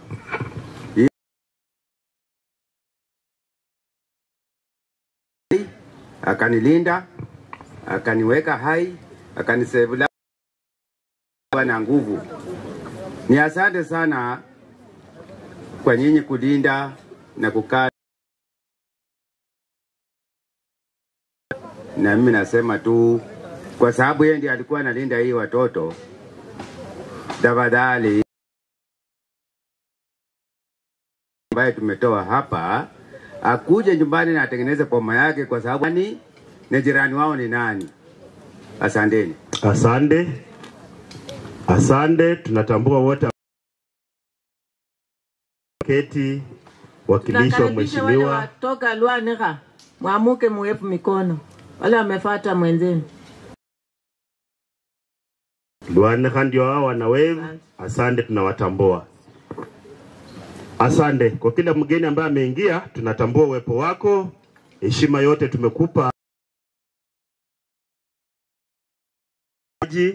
Walete wimbo mmoja tu kwa ufupi sana, ilete watoto wa mama Mary.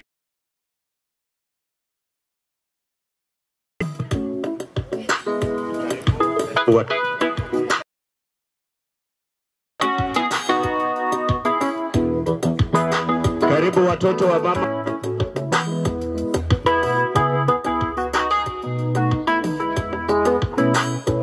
Wakati nitajikuza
Bwana Yesu asifiwe.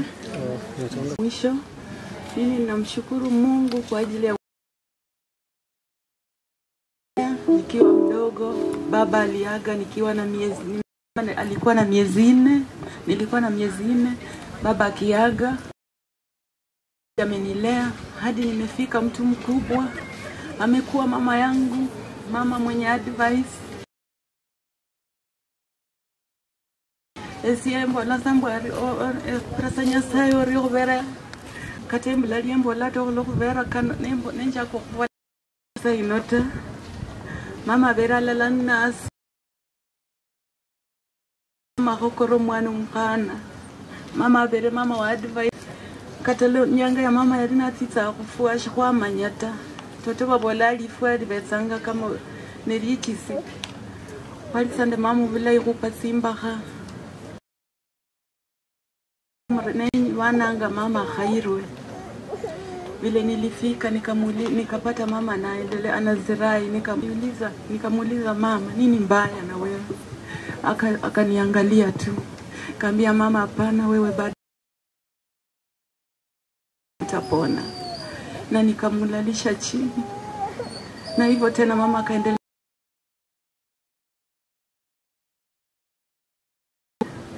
mama kweli tulikuwa tunatarajia ataamka. Kumbe ilikuwa ni siku yake ya mwisho. Hakuna jambo alikuwa ameniambia. Tulikuwa na yeye kila wakati. Kumbe kiniambia mtoto wangu, naomba tu Mungu akutie nguvu. Ningependa wakati ninapotoka katika hii dunia nikuache mahali pazuri. Kumbe alikuwa ananiambia naenda. Nashukuru tu Mungu. Naomba malaika wakamfungulie. Anapoenda pale, anapoenda mbinguni, wacha akapate amani. Siwezi nikaongea mingi. Naomba tumutuweke kwa maombi kama sisi familia. Bwana sifiwe. Madhabahu makuu, wapendo waliotufuata kutufunga hii mkanda. Bwana asifiwe. Naposimama hivi namshukuru Mungu kwa umbali amenisifiwe. Ningependa tu sana kuwashukuru Pastor John mahali ulipo na kushukuru Dan. Bwana asifiwe. Asanteni sana kutufuata na kutushika mkono. Bwana asifiwe. Kutoka mama akuwe mgonjwa mpaka wakati wa mwisho. Bwana asifiwe. Mimi naposimama nilipenda mama yangu sana, hata mahali alipa najua nilimpenda. Bwana asifiwe. Hakuna mahali tujapeleka mama yetu. Bwana asifiwe. Hakuna dawa tujanunua. Bwana asifiwe. Hata kama tulikuwa tunaandikiwa dawa 1500 tulikuwa tunangangana tunanunua. Bwana asifiwe. Mimi baba yangu akikufa nilikuwa na miaka 2. Nina huzuni sana mama. Shida. Sisi tumelimia watu. Sisi tumekula mpaka unga ya chini. Bwana asifiwe. Mboga yetu ilikuwa matawi ya pilipili. Bwana asifiwe. Alingangana. Mama yangu ni shujaa. Hakuna mama kama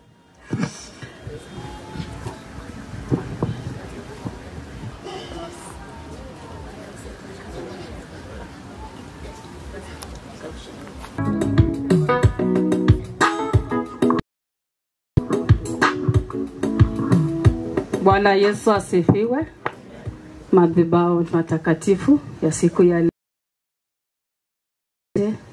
na wanatiri wote na washtete na mbeka mulembe bose mulembe mu kwa bwibo mulembe kwa bwibo omuchende wali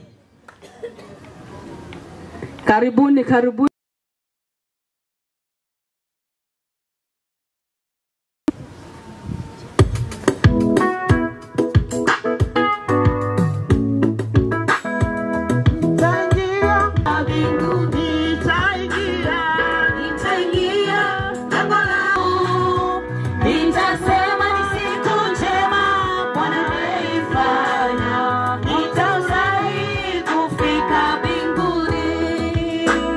Bwana Yesu asifiwe. Tiao, nafikiri ni wengi, lakini omuchilishe na muneno wanye na harangira shesiho elubeko mukhana wabu nomuchenda amala abatonyere achinga kusomuhono. Dada yetu yote, lakini tulikuwa tunaomba tu mwenye umetaka aongee aseme tu machache, na wenzetu ambao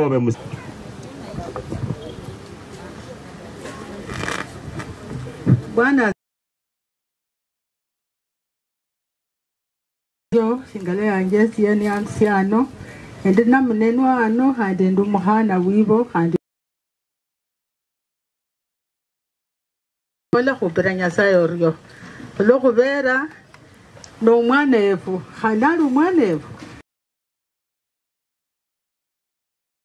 mama mwesi etombo Nyasaye wamura khushalo khano omubukwe mwami Yesu etombo mere nangwa selfekesa mwami Yesu n'omwaye omwawo kwanje muriyo muno khumbulirisi. Amen. Amen. Bwana Yesu asifiwe. Asifiwe tena. Nanyalo kubola mera kanyu mulamulange balini makoha. Nerula mukaundi ya Navakholo. Ne uko na munenwa. Ne se musiano wanje yabukulana omwana ulangwa Mary. Namboka emenyire naye ne si umenyire naye. No mwana omulayi. Omuhana omulayi.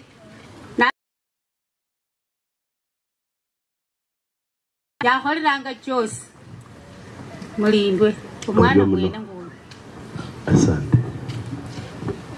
Omuchende haheseho abatsogere madhabahu matakatifu ombolasaji nende aba mukeza muli jema mambo. Bwana asifiwe. Asifiwe tena. Sisi tunapiga tu pole mama huyu mkwe, sababu hatuna mengi ya kusema, sababu kufa ni lazima, lakini kusaliwa ni bahati. Tunapika tu pole kulingana na wakati. Asante sana. Asante ndugu yetu, asante kutunza muda. Tunashukuru. Bwana asifiwe.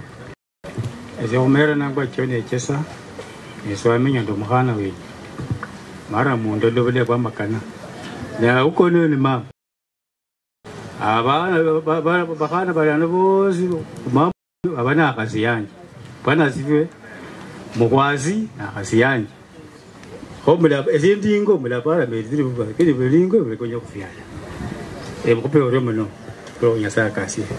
Majina naitwa Asante.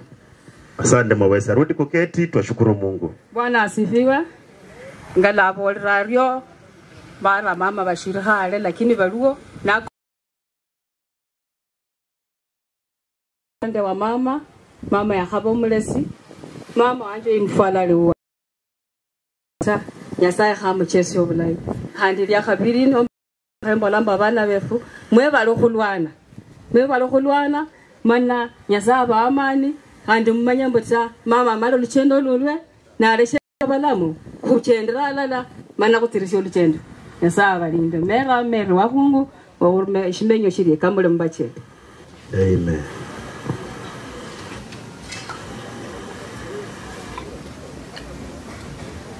Kanisa, pastor kutoka Nairobi, pastor wenye walikuwa wamelinda mama yetu hapa, majirani wenye walikuwa wanaishi na mama hapa, wageni wenye wametoka Nairobi, wageni wenye wametoka mbalimbali, na msalimu katika jina la Yesu Kristo. Tena mimi namshukuru Mwenyezi Mungu, amekuwa mwema,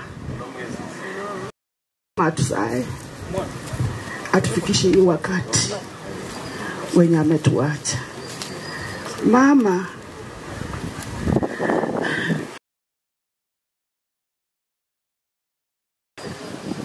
Mama yangu alikuwa ananiambia kila wakati, mtoto Mtoto wangu, I wish ungekuwa kijana kwa hii boma. Fikiria kwa nini ananiambia hivyo? Kwa sababu niko mkali ama kwa sababu nikisimama nimesimama sirudi nyuma? Kwa sababu hata ndugu yangu ananijua nikikuja kwa hii boma nikiona makosa singoji. Bwana Yesu asifiwe. Amen. Asifiwe tena. Amen. Sasa mimi ningekuwa kijana kwa sababu ndugu yangu ako wiki. Lakini mimi siko wiki. Bwana Yesu asifiwe. Amen. Kwa sababu mimi mtu akisema kitu mbaya mimi nitamface nikatase hii ni mbaya. Hata akiwa baba yangu nitamwambia hii ni mbaya. Siogopi. Mwenye naogopa ni huyo juu. Aliye juu. Binadamu siwezi muogopa. Hiyo ujasiri. Bwana Yesu asifiwe. Amen. Na ananiambia mtoto wangu, hii ukali. Kwa sababu saa zingine nilikuwa nakuja juu paka anasema rudi chini. Mama yangu alikuwa mama wa upendo. Mama wa amani. Mama wa kila mtu. Bwana Yesu asifiwe. Alikuwa anasema nikilala hapa Nairobi nitabebwa kwa ndege. Niko na relative wengi sana hapa Nairobi. Wako bilionea, wako na pesa. Mimi kwa ndege narudi nayo nyumbani. Nilitamani hiyo wish nimtumishie. But ilikuwa too late. Bwana Yesu asifiwe. Asifiwe tena. Mama yangu amesumbukana. Mama yangu amesumbukana, lakini nashukuru watoto wetu mahali penye muko. Sasa nimepata nguvu. Amen. Mwenye wachilie. Na apostle, pastor wa hapa, bishop, please, hii ndio siku ya mwisho kwa mama yangu. Tafadhali munipe tu nafasi. Naomba hilo ombi. Please, msinikatishie. Nataka nitowe kwa sababu nisipotoa sitamuachilia. Bwana Yesu asifiwe. Yeah, asante.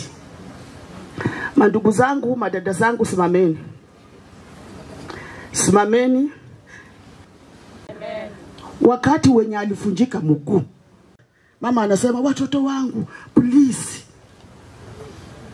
fanya kulingana na uwezo wako. Wacha kublame mwenzako. Saa ingine hana. Na mwenye ataki, wachana na yeye. Hata yeye amezaa. Bwana Yesu asifiwe. Hiyo ndio jambo yenye alikuwa anasema. Msiblame tafadhali, ukiwa na kitu toa tu, nunua dawa. Lakini hakuna ndugu yangu ama dada yangu mmoja mwenye hakuwahi toa. Hata akitoa 500 anatoa, 1000 anatoa. Bwana Yesu asifiwe. Na tunashukuru mama yetu alitulea kwa njia ile ya heshima, na akatuambia watoto wangu, hata ukiona mtu amesema kitu mbaya usijaribu kusema. Kwanza tukiwa watoto ungekuwa unaenda kwake mtu umesikia neno huko nje, unakuja, mama unajua fulana alikuwa anasema hivi, atakuwahi kofi. Bwana Yesu asifiwe. Hataki kusikia, hataki vitina, hataki uchozezi, anapenda upendo. Bwana Yesu asifiwe. Alikuwa mama wa upendo, na niko na hakika Mungu amempokea. Sahi ako mahali pema. Huyu mama wakati alitoka hapa akikuja Nairobi alikuwa amefura tumbo, maji ilikuwa imejaa, hakuwa anapumua. Lakini kwa pastor hapa alimuombea. Mama akitoka hapa akikuja Nairobi alikuja peke yake. Ndugu yangu alimpandisha akakuja na alifika. Na hakuwa mtu wa kuweza kufika, lazima angekuwa na mtu, lakini alifika. Wakati alifika, pesa yenye alikujia ndugu yangu huyu mdogo alitoa 10,000 na akapeana, tukamleta na kesho yake tukampeleka hospitali. Hospitali hiyo tukaona vile wamefanya, tukasema hapana. Tukatafuta tena daktari mwingine Nairobi Hospital. Huyo daktari ameshughulikia mama mpaka dakika ya mwisho, tumbo ikaisha. Mama amekuwa mzima. Mama amekuwa mzima, hata tulikuwa tunapanga akuje nyumbani. Bwana Yesu asifiwe. Amen. Kitu ya maajabu ni mama ni mtu wa biashara. Mama alikuwa akitoka tu kwa gate yangu kwa nyumba, akitoka nje akienda kwa barabara mahali penye mjukuu wake anafanya biashara. Hapo biashara wanauza masweta nini. Mama kama rafiki ama relative wa Nairobi amemtumia kakitu, unajua hata kuambia. Ataenda akiona sweta wanauza shilingi 50, 100 anaokota anako. Atakuja atabeba bag. Ataona nimenunua hii 50, 100. Hizi vitu zangu mtoto wangu, wewe univulie nitaenda nyumbani, nikirudi nyumbani nitakuwa nikikaa hapo Koinange nikiuza. Sitaki kumsumbua kila wakati, nataka hii nataka hii. Bwana Yesu asifiwe. Tumekuja na mtumba hivi yenye alinunua mwenyewe, na alikuwa ameona, akiona nimelemewa sina pesa, hata chukua simu haita, hebu enda uone kwa hii simu shilingi pesa iko hapo, utolee Rose shilingi 500 umpatie anunue mboga. Bwana Yesu asifiwe.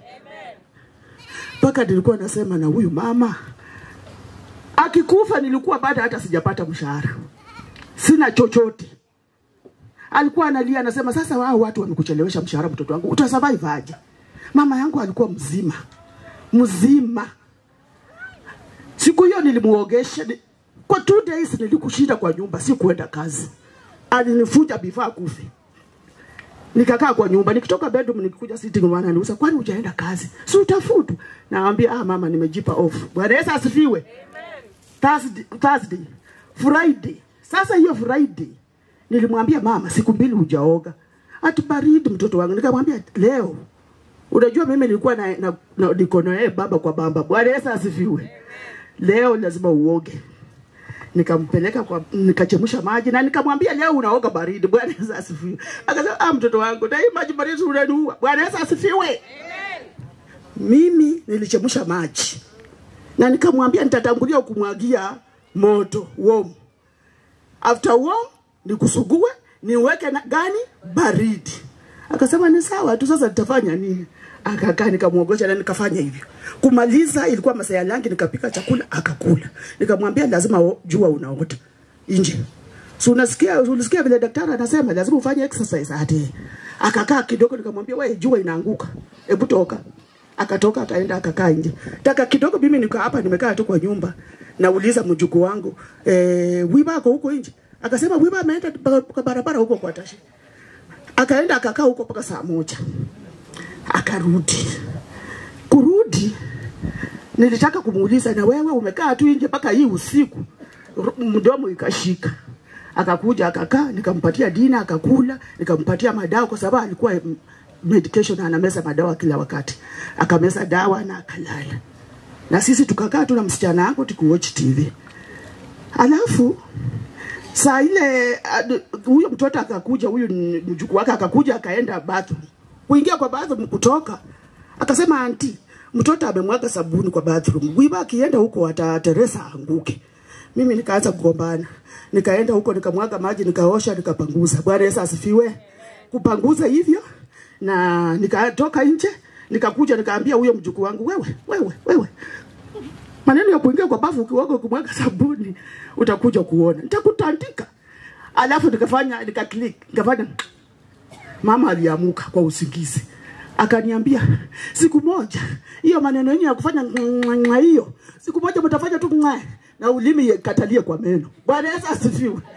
Hiyo ndio jambo ya mwisho mama yangu kuniambia. Kutoka hapo 2 minutes hata hazikuisha, mama kaanza kukufa.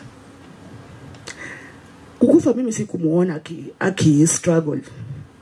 Msichana wangu ndiye alimuona, akanipiga, mama uona Wibo amefanya nini? Hebu uona, kuangalia ulimi nje, ameuma ulimi, macho imetoka.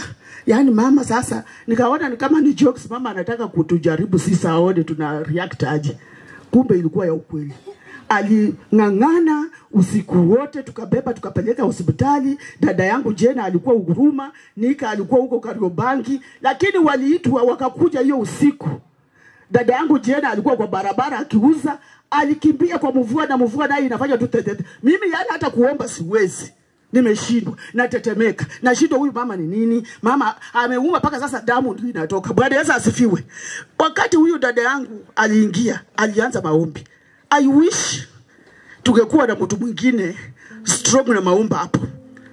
Kwa sababu hii attack was very strong. Asaidie dada yangu kwa sababu mimi singeweza. Dada yangu akaanza kuomba, akaomba. Kuomba hiyo mama yangu aliamuka. Akaangalia watu walikuwa wamejaa kwa nyumba. Na dada yangu akamuita, mama nishina. Akafanya tena kichwa chini. Kwa sababu dada yangu wakati aliomba akaamuka, sasa akanyamaza, hakuendelea. Mama tena shetani naye akapata ya kumlalisha tena akaanza. Alienda hivyo paka asubuhi. Tukapeleka hospitali, wakaweka kwa oxygen hapo hospitali, kliniki kidogo wamfanyie first aid, lakini haikuwezekana. Tukaomba transfer, tumlete Kakamega, tumweke Kisumu, tumweke Eldoret, but haikuwezekana. Kila ICU huku nyumbani imejaa. Ikabidi tumpeleke Kenyatta. Kumpeleka Kenyatta tulimfikisha, driver aliuliza daktari wa hapa SDA amemwambia huyu mama hali yake, tukasema hajatuambia. Aliniambia huyu mama yenu hayuko sawa. Kufika Kenyatta wakamweka kwa emergency. Kukaa hapa alikaa one day. Macho imefunga, hapa anafanya tu kurr. Alafu msichana wangu akabaki akalala naye, lakini usiku aliamuka. Akafungua macho. Msichana wangu kumuulika, "Wewe unanijua?" Angeweza kuongea, lakini akiongea ana struggle. Alilala hapo siku moja. Siku ya pili jioni akabadilishwa, akapelekwa kwa ward 8. Lakini dada yangu Jena alikuwa huko, akaambiwa huyu mama yako ako 50-50. Yenyewe alipelekwa huko, lakini sasa wakakataa tumngoji, akalala peke yake. Asubuhi mimi nikasema wacha ni report kazini kidogo. Mama yangu alikuwa huko, mama mdogo na Valeria wakaenda usiku kitu saa 3 saa 4 hapo, akaambiwa mwingine mpya tumweke, sababu tulikuwa tunampenda. Mungu anajua kama alikufa kifo ya kuatakiwa na shetani, aliye juu peke yake ndiye anajua. Hatuwezi kwa yangu huyu msichana venye analia hivi, kijana yangu ikanisa yedi mudembe khandi esye Rosi niyo musime abere omusale basakwa malo omusale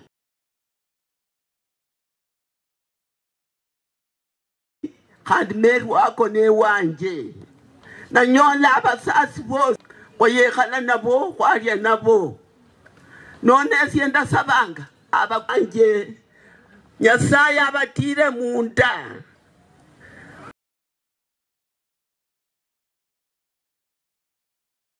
pa niye mayi malabana abechukulu bosi babalekile mwipoma akadeka abana baba abakoka abota abatire ma mubatuke barule mubabere bakharama ni baberere ta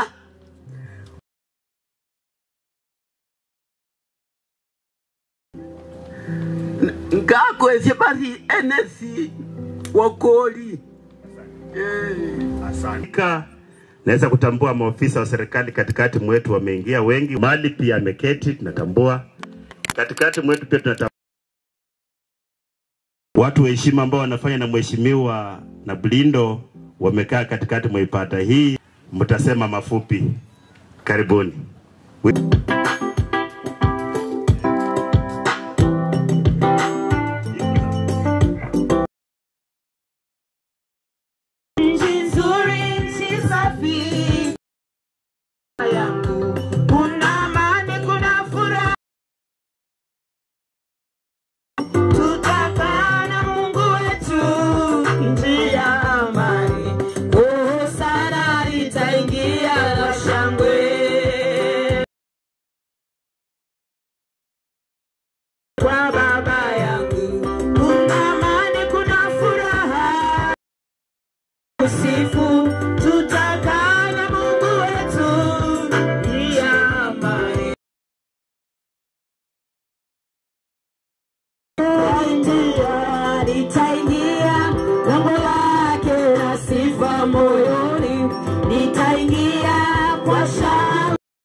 Bila yeye mimi siwezi.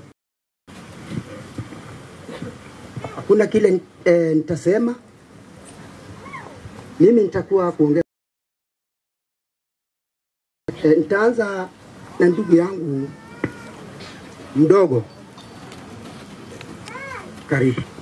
Tufikisha mahali ametufikisha. Nashukuru wote ambao wamekuja kutuomboleza pamoja na sisi. Mimi nasema ni asante. Mimi sina mambo mengi. Mimi naomba Mungu amweke imani kama kupona. Sina mengi nayo. Kanisa, waheshimiwa na wageni. Today we gather to celebrate of the remarkable mother, a pillar of strength and kindness. My mom was more than just a parent. She was a guardian angel who watched over us with a wavering dedication. My mom was the way she affectionately nicknamed us based on our character. It's called Molulu. That's being harsh.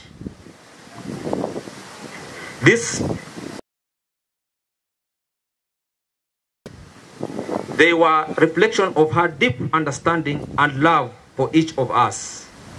As a single parent, openly feeling overwhelmed by the weight of raising 6 children on her own, Mom's love and support never wavered.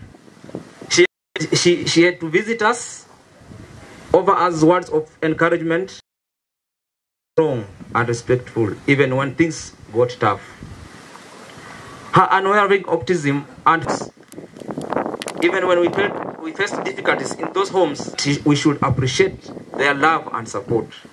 Her words of wisdom, Mom's selflessness and perseverance and devotion to her children and us and the countless lives she touched. We rest in peace, Mom. Your love kutoka kule Washington State inaitwa Nebraska. Anaitwa Lynn Harris. Mungu awabariki.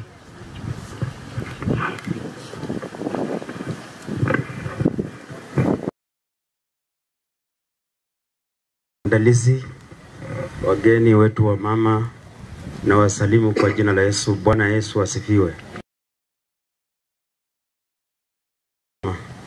Wote. Okay, mimi sitawachosha na mengi. Nguliza ile tunaita simba ya boma na amenena.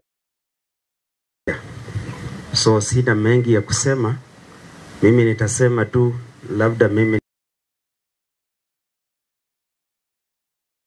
karibu ya kukaa na mama.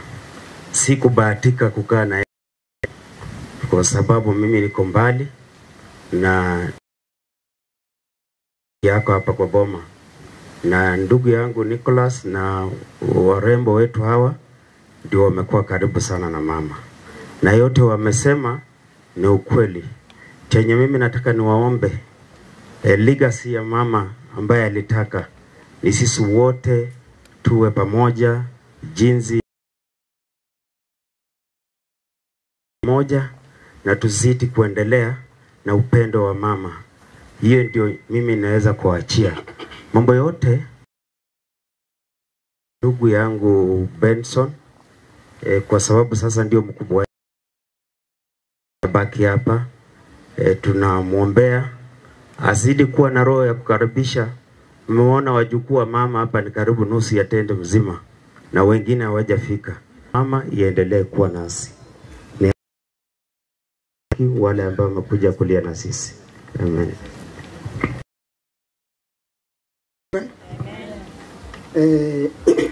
Mumesikia kutoka kwa vijana wa mama. Tamalizia. Nimeona hapa wajukuu wamejipanga, pia wako na yao. Asante.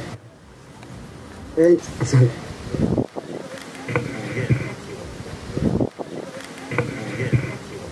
Habari zenyu tena. Kwa majina ni anafuata ita amalizia alafu ita amalizia alafu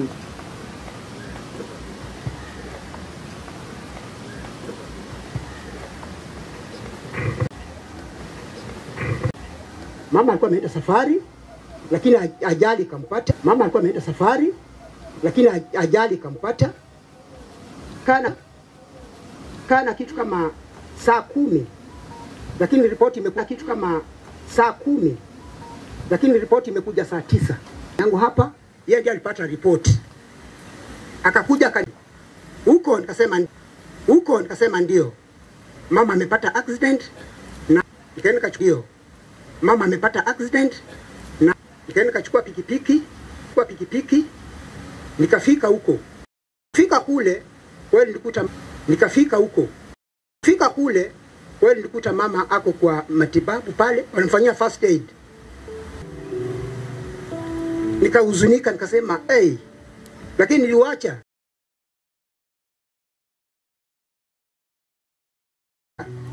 Nikaita ndugu yangu mdogo anaitwa Geoffrey, akachukua gari ya bosi wake akakuja mbio. Alipofika tukamweka mama ndani ya gari tukamrudisha hapa nyumbani. Matibabu ikaanza.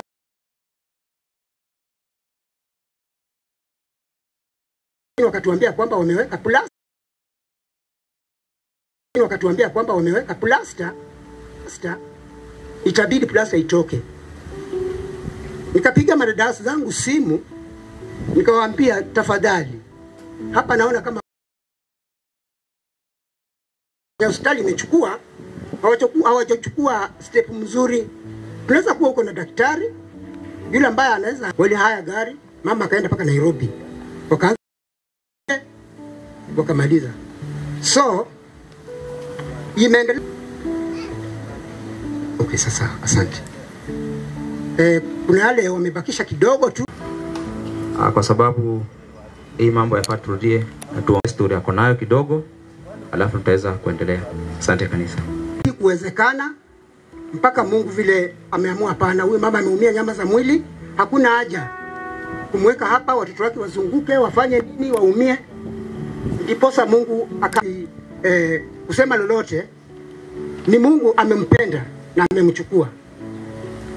Ni Mungu ndiye anajua ugonjwa wake na mahali amemweka. Yote mmesikia, siwezi kurudia. Mama lakini mama amejaribu, ametulea mpaka ametufikisha penye ametufikisha. Na mubarikiwe. Amen. Kwa majina ni Benson kweli. Amen. Asante. Wamekufunza kitu. Mimi pia nimejifunza kitu. Ya kwamba aya na bet kudubalitaba bola. Weso elewa ko shiningi sheneje. Lano ba weso elewa ko shiningi sheneje. Lano ba moja nilete kanisa limetoka Nairobi, wamekuwa chungaji.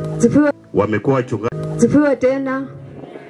Mimi langu nimewashukuru. Kabla sija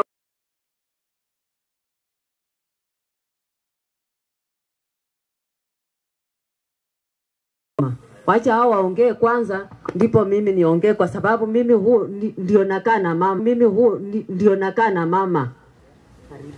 Amen. Bwana Yesu asifiwe. Hawa ndio wadogo. Na mimi wangu hamuko waita. Na kutoka mbali. Na mimi ndio huwa naishi na mama. Mimi ndio nimesikia uchungu kwa watu wote hawa. Mimi ndio niko na uchungu. Hata hawa. Kwa sababu na dada zangu huwa wananiambia ati mimi sina watu. Nataka muone watu. Tafadhali kanisa niimbia kwa umba kidogo. Tafadhali. Tafadhali kanisa niimbia kwa umba kidogo. Tafadhali. Mimi ndio yangu. Wana matanga kwa jumla hamjambo. Wana matanga kwa jumla hamjambo. Hamjambo. Hamjambo. Sifa zake zimeandikwa. Haleluya. Sifa zake zimeandikwa. Haleluya. Mimi sitawapeleka mengi, hii si nafasi. Mungu aendelee kuwabariki. Leka mengi, hii si nafasi. Mungu aendelee kuwabariki, aendelee kuwalinda. Hata wale wenye watabaki nyuma, Mungu asiti kuwalinda. Hata wale wenye watabaki nyuma, Mungu asiti kuwa. Tulikuja mahali hapa ambapo tulikuja hapa na huyu mama alitusaidia.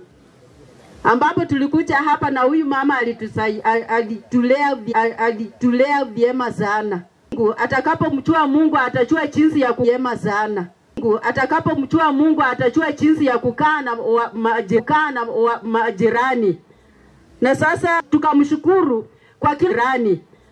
Na sasa tukamshukuru kwa kila jambo. Na kila jambo linapotendeka linatendeka kwa wema wake. Dada yangu, jambo linapotendeka linatendeka kwa wema wake. Dada yangu, mama ameenda. Baba hayuko. Mume wako mulee kama baba hayuko. Mume wako mulee kama mtoto wako. Mulee asije akake kimbia kanisani. Kuwa na fellowship na Mungu. Na Mungu Roho wa Bwana atakuwa na fellowship na Mungu. Na Mungu Roho wa Bwana atakuelekeza kwa kila jambo. Mkarabishe. Usikue mtu ambayo umkarabishe. Usikue mtu ambayo umchui Mungu. Wacha amani ya Mungu ikue pamoja. Mkaweze kubarikiwa.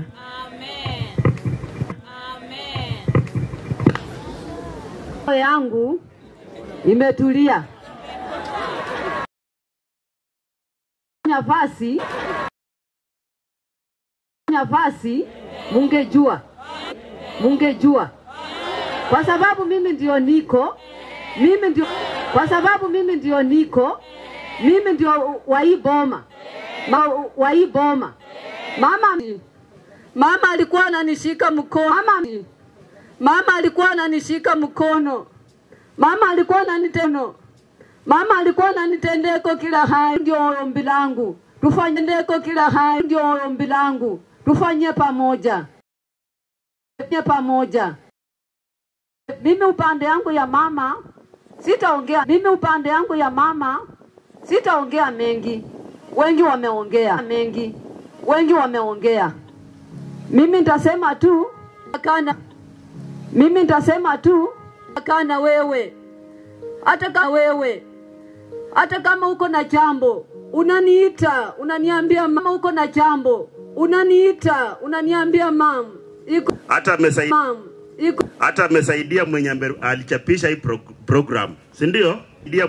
Alichapisha hii program. Si ndio? Amemsaidia mara ingine ukienda kuchapisha program, kazi ya Mungu iendelee mbele. Si ndio? Amen. Nimlete ndugu yetu aseme asifiwe. Asifiwe tena. Nimlete ndugu yetu aseme asifiwe tena. Asante sana mchungaji kunipa nafasi nyingine. Pole mke wangu. Usiseme kwamba nimekuruka. Nilifuata program. Yametendeka. Tusikwasane roho tafadhali. Mtoto wetu amefariki. Ametuachia hawa watoto, tutafanyaje? Wakashikana mikono mpaka wakatufikisha penye tuko. Asanteni. Amen. Naomba ukichukua hii mic tuokoe muda. Watu wameanza kulalamika. Naomba. Bwana asifiwe tena.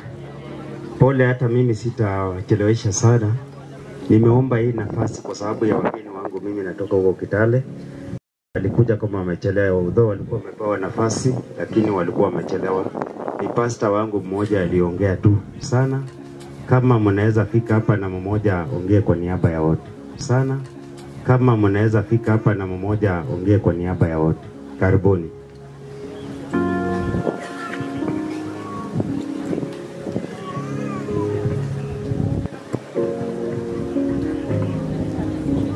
Asante. Wanaokuja ni wachungaji hapa na wamepewa nafasi ya mtu mmoja kuongea tu na kuketi. Kwa hivyo wanapokuja wengi isikupe wasiwasi. Tuma. Ndakabashesi ya mrembe mwezi. Mrembe khande.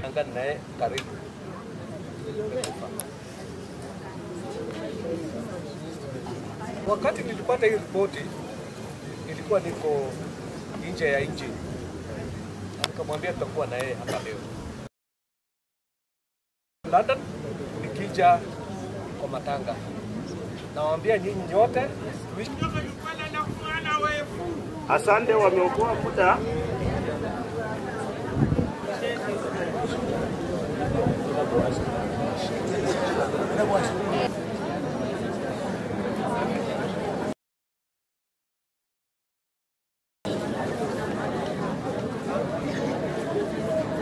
Leo tutamsikiza, alafu tutakuwa tunasikiza kutoka kwa wachungaji wetu ambao wametoka Nairobi. Karibu mzee.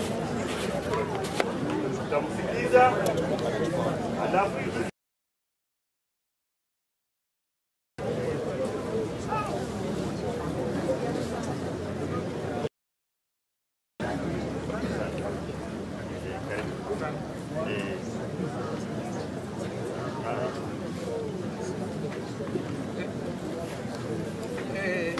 kanisa ende bagya bosi abesera kumasika ko mukoko wanje ndabashesya mulembe mwezi sieni nyemerano nesye msyano wabokolo mukulundu nesye wa esieni swakanyaka nandokola okulanga lo mkwasi yanje yakora nakorra kisi umwana Benson yasunjire ni yandu tsonelo maloma na tena abasunje na khotsa wamenya wachira na ukusia yena shalomalo makholi kuwa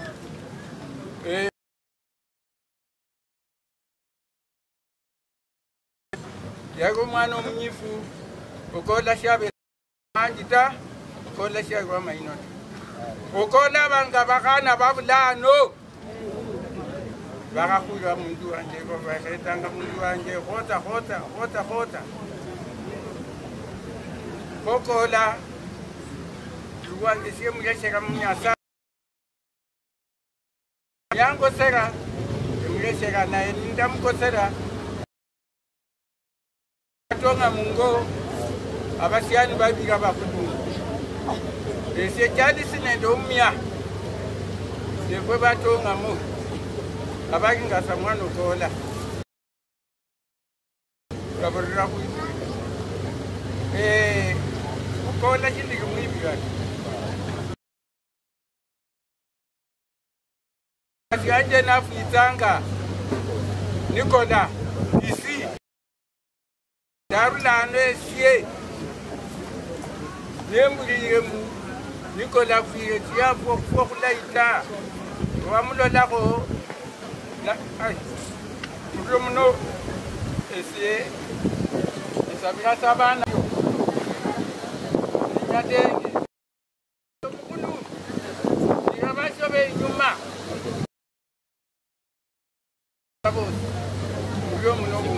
asante mzee, asante sapo lange ya kanoma rumako. Sasa amefurahia. Tutaendelea kupitisha ujumbe na hizi sauti ambazo Mungu alitubariki. Kwa hivyo wachungaji wetu,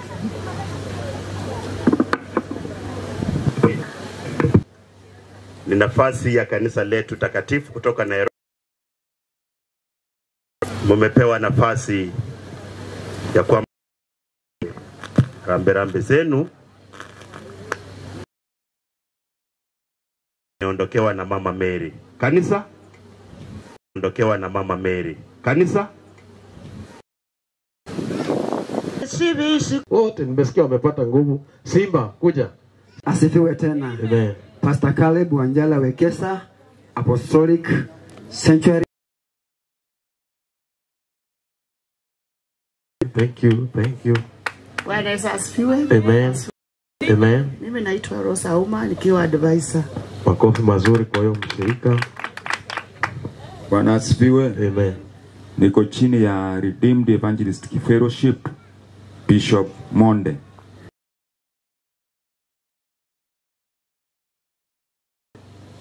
Mama. Amen. Mungu awabariki sana. Amen. Amen. Edna Nekesa, hii ni kanisa yangu imekuja kuni. Amen. Bwana asifiwe. Asifiwe tena. Kwa majina ya Rebecca na shiriki apostoli. Amen. Bwana asifiwe. Asifiwe tena.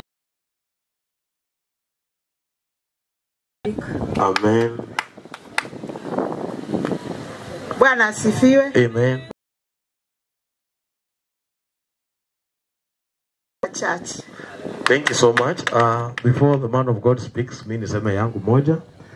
Bishop, tuko na furaha sana kwa sababu ya ushirikiano mzuri na familia. And mama amekuwa mtu ambaye anapenda wageni, mtu ambaye anataka kwa kazi ya Mungu. Umeona kwamba ameacha viongozi ambao kwenye madhabahu. Mwenyezi Mungu, niko na furaha sana, nimeona kanisa iko hapa karibu. Tukiingia katika hilo hekalu kama familia, I've seen it's a very great family. I just call you and the rest God shall do. So Mungu awapatie nguvu, Mungu awawezeshe hao wajukuu ameacha of them. Ni generation ambaye mama ambaye alikuwa baraka tele. Kwa hivyo Mungu atainua kizazi cha kipekee ili kusimama. Thank you so much. Naitwa mtumishi wa Mungu Vincent Manya, nikifanya kazi pamoja na tufanye kazi kwa pamoja kwa kujenga mwili wa Yesu Kristo. Naomba sasa nimkaribishe akaweza naye kusema yake mawili machache, alafu tukaweza tutaketi chini to hand over the program to the church to proceed. Tupigie makofi mazuri sana napo. Okay? Haleluya. Haleluya. Asifiwe Yesu. Unajua usiposema amen hata kwako hawatasema hiyo. Haleluya. Amen. Haleluya. Mimi kwanza nataka kumshukuru Mungu kila jambo. Na sitakuwa na mambo mengi ya kunena sababu naona wakati umeenda tena sana. Nataka tu kuongea kwa sababu ya watoto wa mama ambao huwa tunashiriki nao kule. Na ndio wamefanya tufike mahali hapa siku ya leo. Haleluya. Mama nimemsikia kwa muda mchache, lakini nikajua ya kwamba alikuwa mama mzuri sana. Na pia tumefika mahali hapa ni kwa sababu ya watoto wake. Wamekuwa watu wamekuwa watu wa maana na wameshika madhabahu ya Bwana katika huduma wetu. Amen, amen.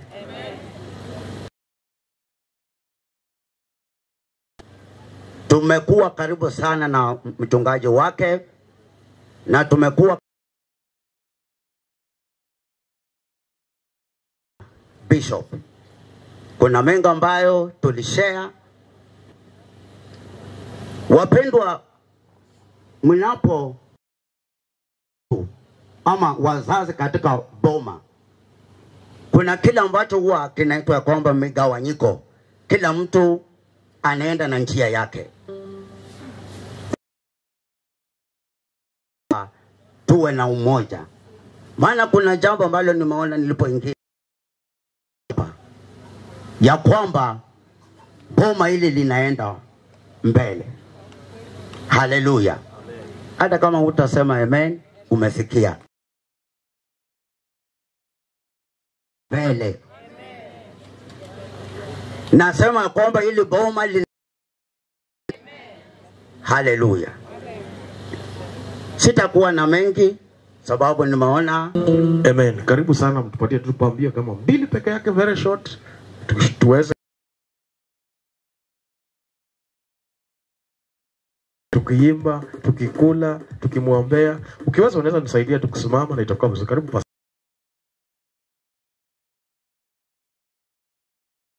Mungu. Bwana Yesu asifiwe. Maana mama alikuwa mama wa furaha. Sangwe na vigelegele kwa Bwana Yesu. Oh yes yes. Baba yes yes. Baba yes yes. Yes yes. Baba yes yes. Yes yes. Baba yes yes. Mungu yes. Wale wanje iwe senyalata. Iwe senyalata. Iwe senyalata.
Wachungaji wetu makofi mazuri kutoka Nairobi hao.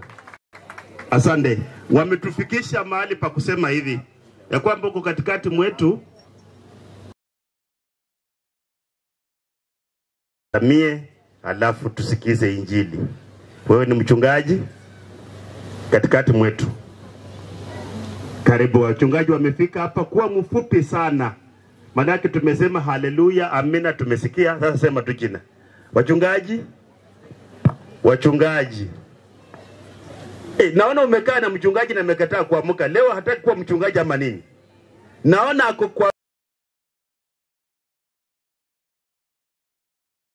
karibu. Bwana apewe sifa. Apewe sifa tena.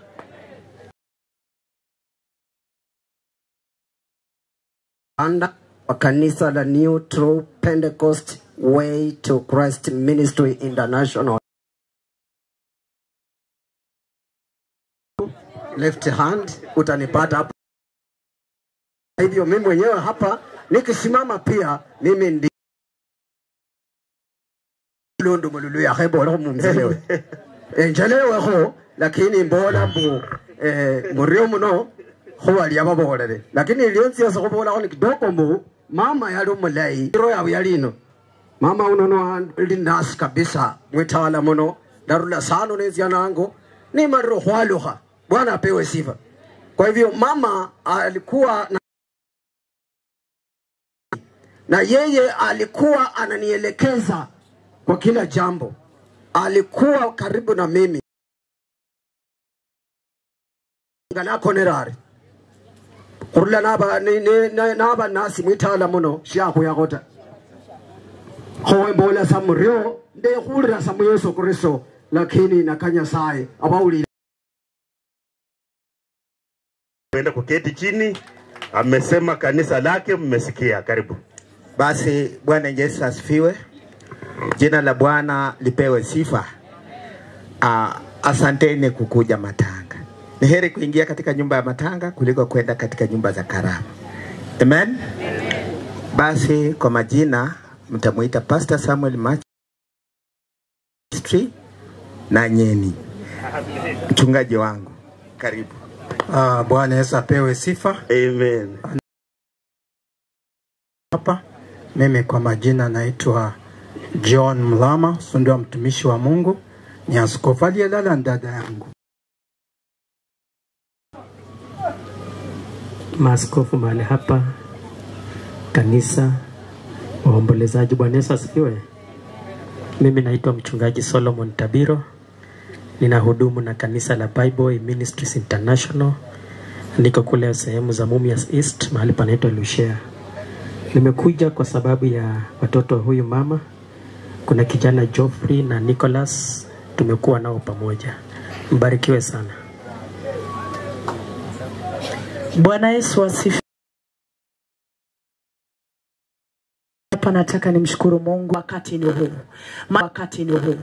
Maandiko inasema tujikane ili tusimame tayari ufalme wa mbinguni ukikuja, na ushikamane na Mungu na utengeneze na Mungu, maana kuna mhubiri aliyetengenezewa siku ya leo. Ningependa kumsalimu katika Chitness kwa Mbozo. Mimi ni pastor wa kanisa la Ushasema jina kundugu. Hata si tukija ibada yako utataka tutoe heshima.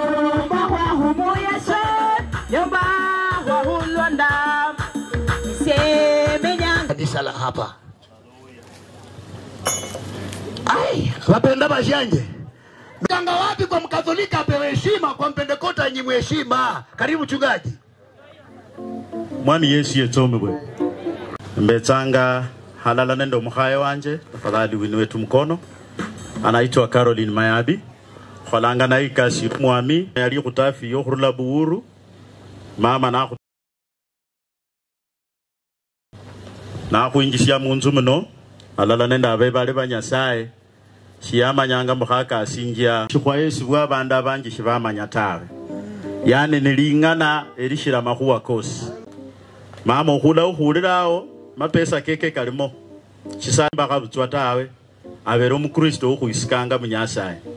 Nembodo oluwanga shichira ni yakatsie every Sunday jioni ya khupira. Nabola ishitonye shanje shali khuminjesho. Ola nzibirango kumbandika mushita kwa malaika mulola kuitsomya ngekanisa nishichira mama uko na uno. Nimekata kwa sababu kwa wakati mzuri tusimalize mpaka wengine wakisema ai na veromlai lakini bamukhwesere. Halafu kidogo ni tumetoka na Mbacha. Tumeleta Richard Manya. Richard ongea. Na tunaenda. Sasa mnaona wote walio bure. Sasa jambo la pili niseme, ukienda kwa matanga ukiongelesha watu, kaanga pia nao wakujibu. Uwe unakaa mpaka nao wafanye nini? Wakujibu. Hata simu unasemanga halo na unatupa huko.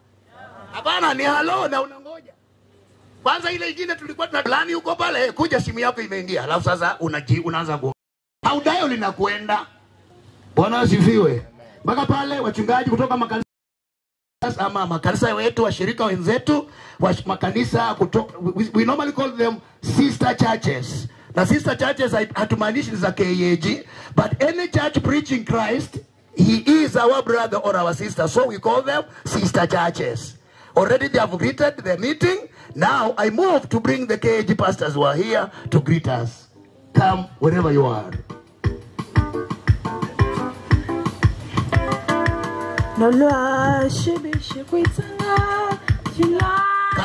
Come wherever you are. Namanya wanda subira no ba khulwana no le shinga ibuta ingali namanya wanda subira no ba khulwana. KAG Glory Center.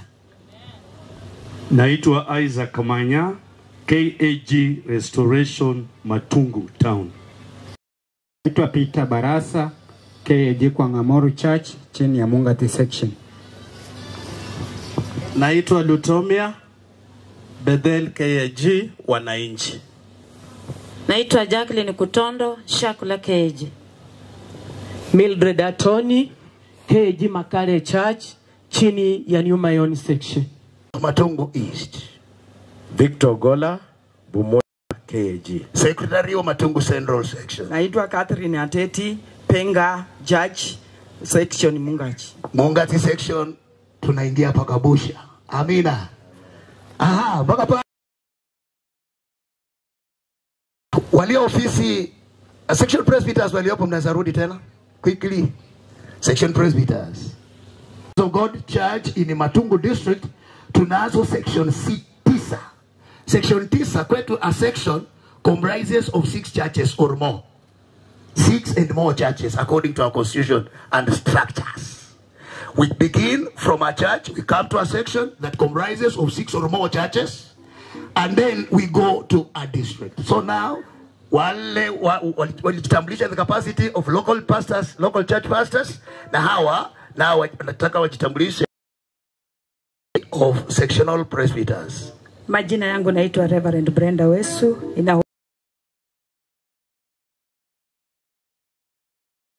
Peter wa Mungati. Naitwa Reverend John Nyongesa, nahubiri section. Nami ni askofu wa Jimbo Mkwambo, ninahubiri haraka kanisa la Harambe ambalo ndilo mimi nachunga. Leo tunasika na mamali. Leo hii ni kwetu. Wote wamekuanga wagonjwa, tukiomba na wao, mmoja wao ilikuwa ni kansa, mmoja kutusaidia. Mpaka pale naomba kabla sijawaletea wasomi.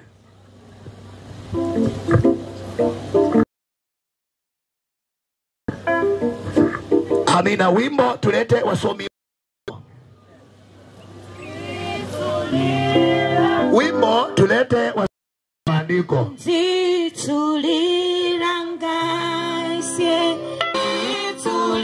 Maana kwa kuwa mauti ililetwa na mtu, kadhalika na kiama ya wafu ililetwa na mtu. Katika Adamu wote wanakufa, kadhalika na katika Kristo wote huishwa.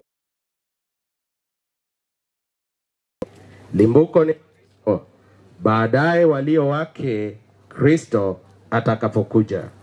Hapo ndipo Mungu Baba ufalme wake atakapobadilisha utawala wote na mamlaka yote na nguvu.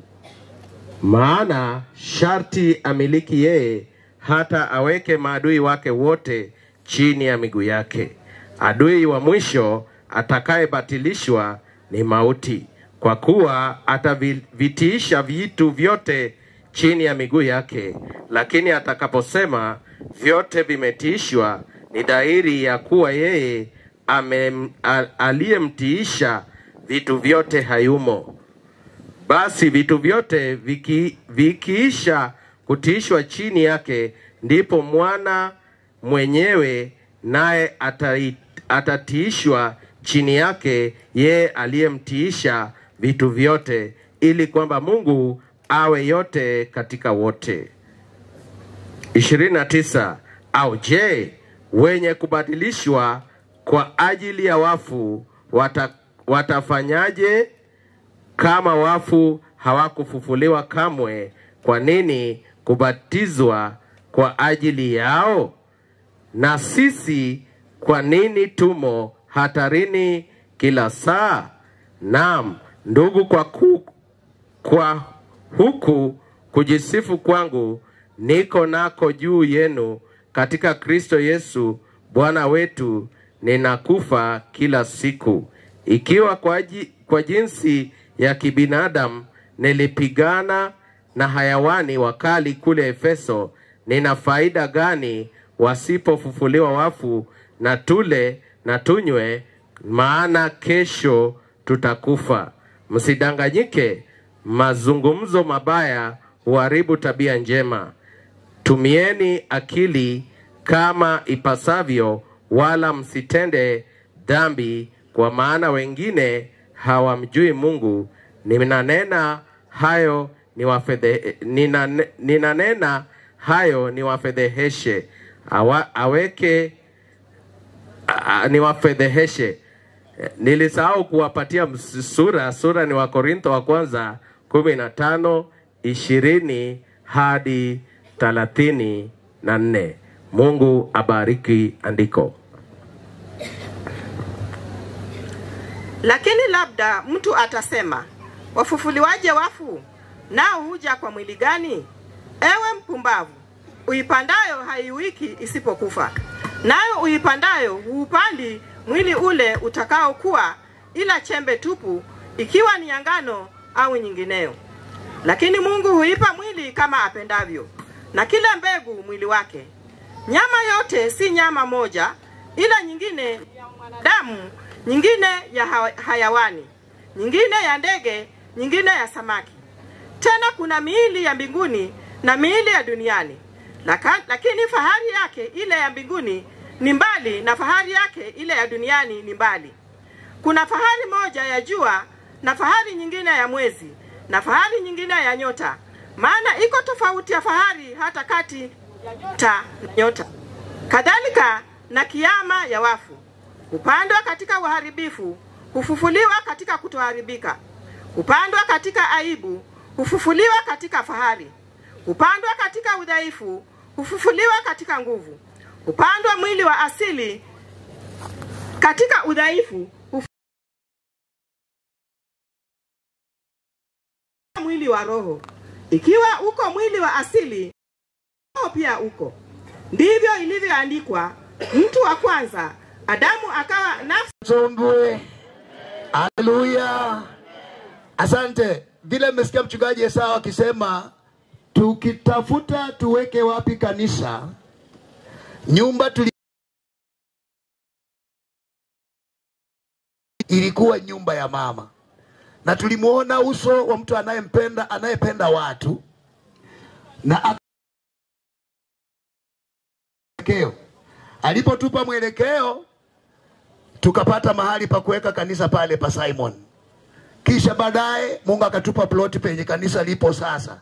Lakini hata kabla ya kupata ploti pale, tukiwa kwa ushirika kule penye tulikuwa tumejenga pale barabarani, kazi zetu zote tulikuwa tukimalizia hapa nyumbani mwa mama. Maana tokea siku alisema nimewakaribisha watu wa Mungu, na tokea siku hii nyumba iwe ni yenu, mkiwa na kazi yote msiogope kuja kufanyia hapa. So chakula chetu chote tulikuwa tukilishwa kutoka nyumbani mwa mama. Hata kama kazi ilikuwa imetoa, na yeye pia ametoa sehemu, lakini maandalizi yetu yote tulikuwa tukifanywa pale. Kwa hivyo akawa amegrow kuwa rafiki yetu mkubwa. Na baadaye mchungaji akaniambia, yule mama rafiki yako amesema sasa ni mshirika pamoja na sisi na tunaendelea na yeye. Nairobi kutibiwa, hata kuna mara kadhaa tumekuja kwa nyumba akiwa Nairobi, na mwishowe tukapata ripoti amelala. Tukawa tunawasiliana na wachungaji wenzetu ambao wamesimama wameondoka.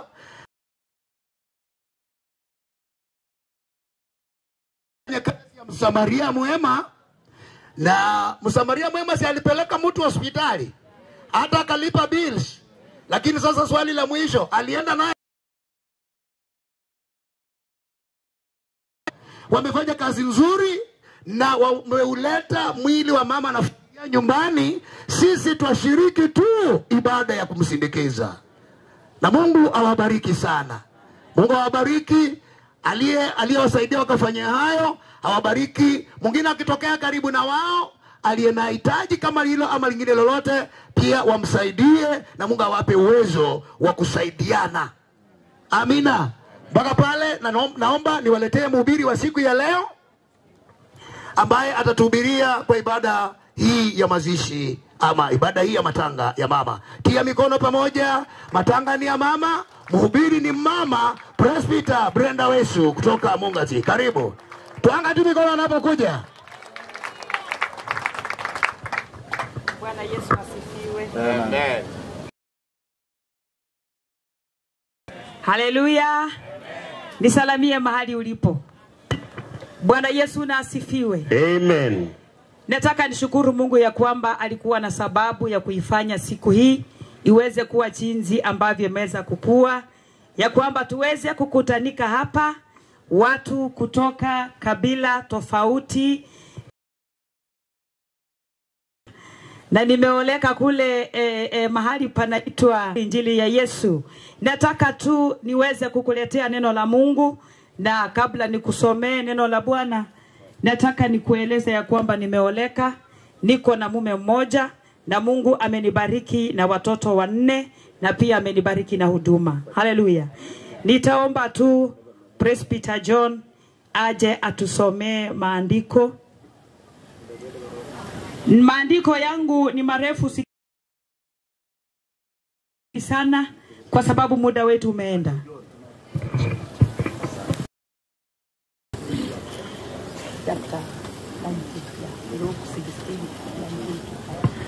Kitabu cha Luka sura ya 16 mstari wa 19 hadi mstari.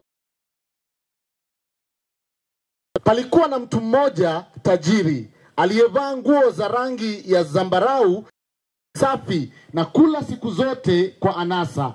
Na maskini mmoja jina lake Lazaro huwekwa mlangoni pake, ana vidonda vingi, naye alikuwa akitamani kushibishwa kwa makombo yaliyoanguka katika meza ya yule tajiri. Hata mbwa wakaja wakamramba vidonda vyake. Ikawa yule maskini alikufa, akachukuliwa na malaika mpaka kifuani kwa Ibrahimu.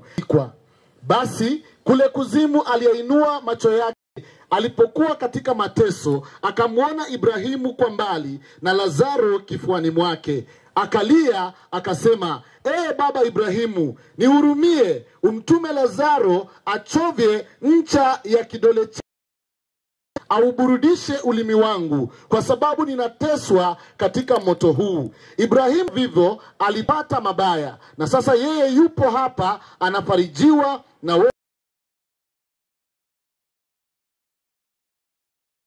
Kumewekwa shimo kubwa, ili wale watakao kutoka huku kwenda kwenu wasiweze, wala watu wa Akasema, basi baba, na kuomba umtume nyumbani kwa baba yangu, kwa kuwa ninao ndugu hao Musa na manabii, na wawasikilize wao. Sema, la baba Ibrahimu, lakini kama akiwaendea mtu watatubu. Akamwambia, wasipowasikia Musa na manabii hawatashawishiwa hata mtu akifufuka katika wafu. Baba wetu, tunasema asante, maana wewe ni mwema. Tunaishi kwa neno lako. Tunaposikia habari hii, Mungu, umetaka tuweze kushiriki kwa pamoja. Karibu Roho Mtakatifu na upate kusema nasi. Chukua nafasi katika uwanja huu na ubariki hizi mioyo kwa jina la Amen. Kwa nini nimeleta ujumbe huu? Mara mingi mimi ni mwinjilisti na mimi ni mhubiri. Wakati nahubiria, watu wengi wameniuliza, nani amewahi enda mbinguni akarudi akasema mbingu iko? Sasa leo ninahubiri habari za mbingu, ikiwa na habari ya kwamba tuna watu wawili walikaa dunia hii ambayo tumekaa ndani. Mmoja akawa maskini, na huyu ni Yesu anayezungumza. Mmoja akawa maskini na mwingine akawa tajiri. Na siku yao ya kuondoka katika dunia, Biblia inasema na Lazarus akachukuliwa baada ya kukufa, na tajiri baada ya kukufa akazikwa, akaelekea kuzimu. Haleluya. Tunapoishi katika kwamba tajiri aliishi hapa, maskini Lazarus aliishi hapa, lakini siku ilipofika, kwa sababu patulivu, alikuwa anapelekwa na watu wa kwake, kwa sababu chakula hakikukua. Ndicho maskini anakula. Haleluya. Sasa hivi tuna njaa katika nchi ya Kenya. Wacha nipeleke ujumbe wa sasa hivi kwa maisha ya Lazaro na tajiri. Wakati mwingine wamefikiria hawaondoki hapa. Watu wamekatalia vitu, watu wamekatalia mali, watu wameweka mahindi magunia, lakini maskini tuko nao wanateseka. Nataka nikuambie leo, tutawacha hivyo vitu, na kwa sababu ya maskini aliye katikati yetu, tutaenda motoni. Haleluya. Nataka niombe ya kwamba huyu Mungu ambaye sisi tunamhubiri ni Mungu anayetupenda sisi. Na ndio unasikia anazungumza katika Yohana 3 16, kwa maana jinsi hii aliupenda ulimwengu na akamtoa mwanawe wa pekee, ili yeyote atakayemwamini mwanawe asipotee bali awe na uzima. Nataka nikuletee habari za Yesu, ya kwamba Yesu amekuja ufalme wa Mungu uweze kuwamo na watu, kwa sababu dunia imejaa watu wengi, lakini Biblia inasema ambayo inaelekea kwa Mungu, njia ambayo inaenda mbinguni ni wachache. Ni walio katika njia hii inayoenda kuzimu ni wengi. Laiti ungelijua, maana haujui siku yako itafika lini kama ya huyu mama. Ungelikubali sasa hivi. Nataka nikae chini niweze kusikia neno la Mungu. Ninapoondoka hapa niende nimlaki Yesu. Haleluya. So wale wanasemanga ya kwamba hakuna mbingu, nimekuletea habari za mbingu. Haleluya. Ya kwamba Lazaro ako mbinguni baada ya kuondoka hapa. Biblia inasema malaika wakamchukua, mkamfort.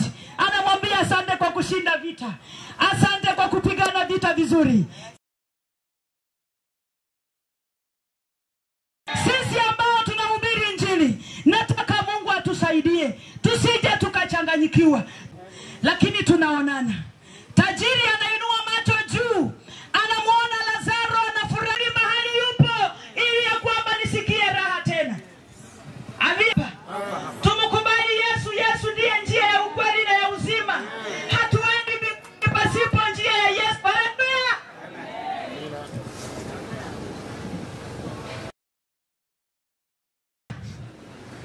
Tajiri alikatalia mali yake, hakutaka Lazaro kule chakula yake. Hangelimbeba ya kwamba wakati ilifika sasa anaona gari halikumsaidia, pesa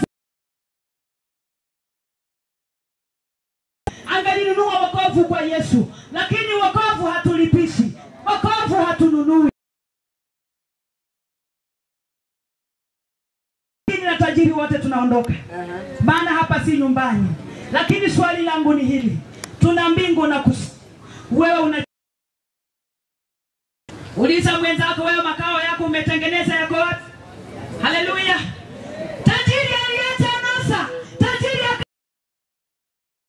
akaacha maisha mazuri, akaacha wale wanawake warembo aliyokuwa anafanya nao anasa. Haleluya. Laiti angelijua hata gari alimpeleki mbinguni. Na kuambia Mungu, nataka hata nami nikiondoka kama huyo tajiri niende katika ufalme wako. Haleluya. Tuna maisha tunaishi, tunaenda mpenda Mungu, lakini yale tunatendeana. Mungu anapotazama aliyetu analia machozi na kusema, hawa ndio watu niliwaumba. Haleluya. Mzazi uliza watoto wako vizuri, unalia. Hata sukari hawakupatii, hata chakula hawakupatii. Mtu ninakuambia, huyu mtu nikamfuata, huyu mtu atakutia moyo, huyu mtu atakusaidia, huyu mtu atakulinda, ambaye ni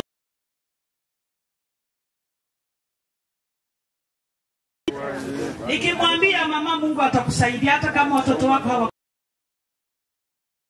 Lakini akaniambia pastor, hata bado haliko sana. Na mimi nikamwambia na hata Biblia inasema. Haleluya. Naomba watoto ambao kidogo haleluya. Maana watoto wameenda makanisa lakini wameacha wasasi. Hatuwezi enda mbinguni. Bwana Yesu asifiwe. Hatuwezi enda wapi? Na sisi wazazi tumeokoka. Tumeokoka kweli? Tunaenda kanisa ndio, lakini vijana wakioa tuwape amani. Sema tupea watoto wetu amani. Maana kesi tunafanya za watoto na wazazi zimetikera. Haleluya. Mama anaenda kanisa amevaa nguo nyeupe, lakini fanya nini? Jana nini? Mbona hajao? Haleluya. Lazima tushikane tuende mbinguni. Penda hawa mbinguni. Wasichana tuwapende wazazi wetu tuende mbinguni. Maana kuambia habari za mbingu na habari za jehanamu. Ya kumpendeza Mungu tarajia jehanamu.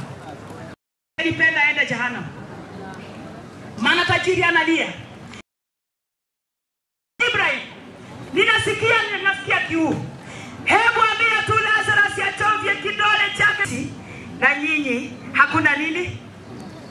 Shimo ni kati na watu ambao wamekunywa pombe, si ndio? Akikuangalia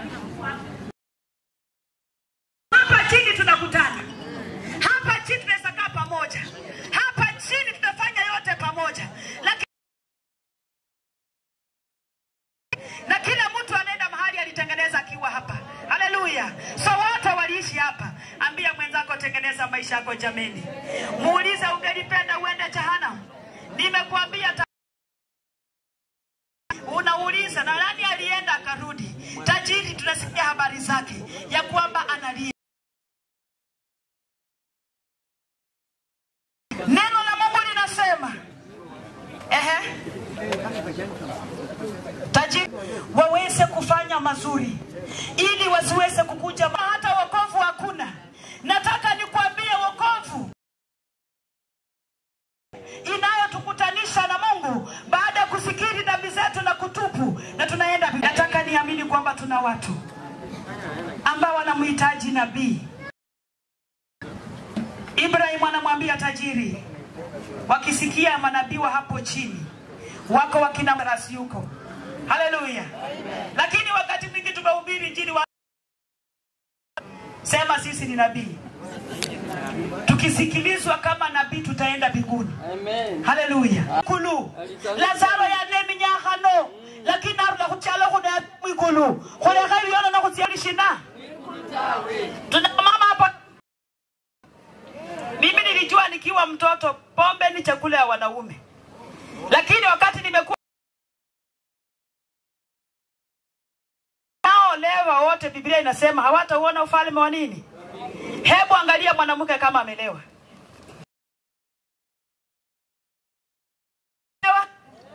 Anakaa namna gani? Hebu muangalie. Akianguka chini. Haleluya. Laiti tungalijua watenda maovu wote, watenda dhambi wote, washarati wote na wabiri, manabii walihubiri, pastor wangu walihubiri, ningalijua ningalitanga na mimi nikuja mahali huko, lakini it is late.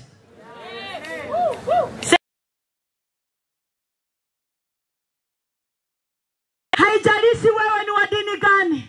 Sisi hatuhubiri dini, tunamhubiri Yesu. Unaweza sema wakati niende nimuone Yesu. Haleluya. Hapa si nyumbani. Ninaweza hubiri hivi. Na usikie yule mwanamke aliyehubiri kwa matanga ya Mary. Amelala kuna Yesu. Sitajutia. Maana Biblia inasema heri wafu wafao katika Bwana. Maana hawa shida zimekuja. Kama ni mwanaume akitoka tajiri alifanya anasa, anapata mimba. Mtoto analetwa. Anaenda kwa mwingine akijaribu. Una regret kwa nini kienda tu na mtoto anapatikana. Sasa una watoto 20 na badilika. Niweke full stop ya kuzaa watoto. Nikae twende mbinguni. Inawezekana. Sema inawezekana. Kama unazaa mtoto inakataa. Unafunga virako tena unaenda. Unasema tena huyu naye ni mbaya zaidi. Tena umezaa naye mtoto. Tena unatoka unaenda. Mpa Yesu maisha yako. Na Yesu akiingia utapata ndoa. Na utasimama. Na utapenda. Elekea mbinguni. Haleluya.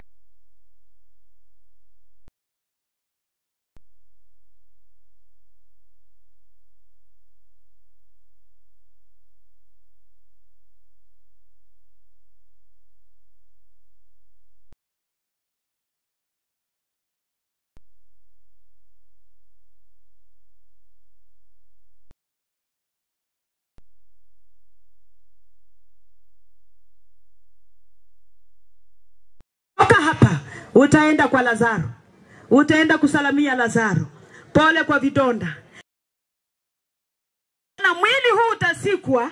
Ukiondoka roho inapaa na inapata mwili mpya na inakuwa ni Brenda, lakini mwili haleluya Tunajuana. Sema mbinguni tunajuana. Naona jehanamu. Na kama nilikuwa nahubiri injili ya ukweli na watu wakaokoka, utaniona na Lazaro.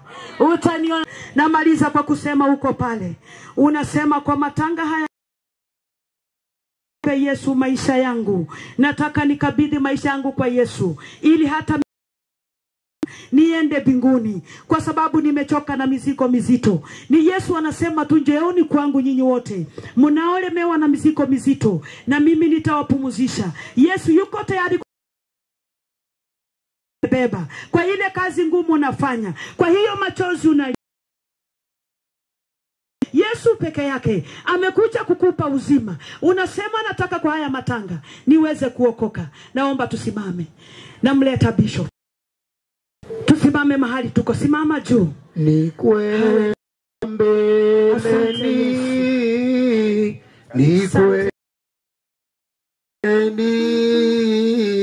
malaika wasema njoo, ni kwema mbeleni. Jamani, mano kuruna kuivilua olutera rutayanga amazi nala sabakata amazi kushijiko ngutu. Ukiwa hapa yote unayatumainia, na mimi pia tuanze kutamani kuwa rafiki wa Mungu.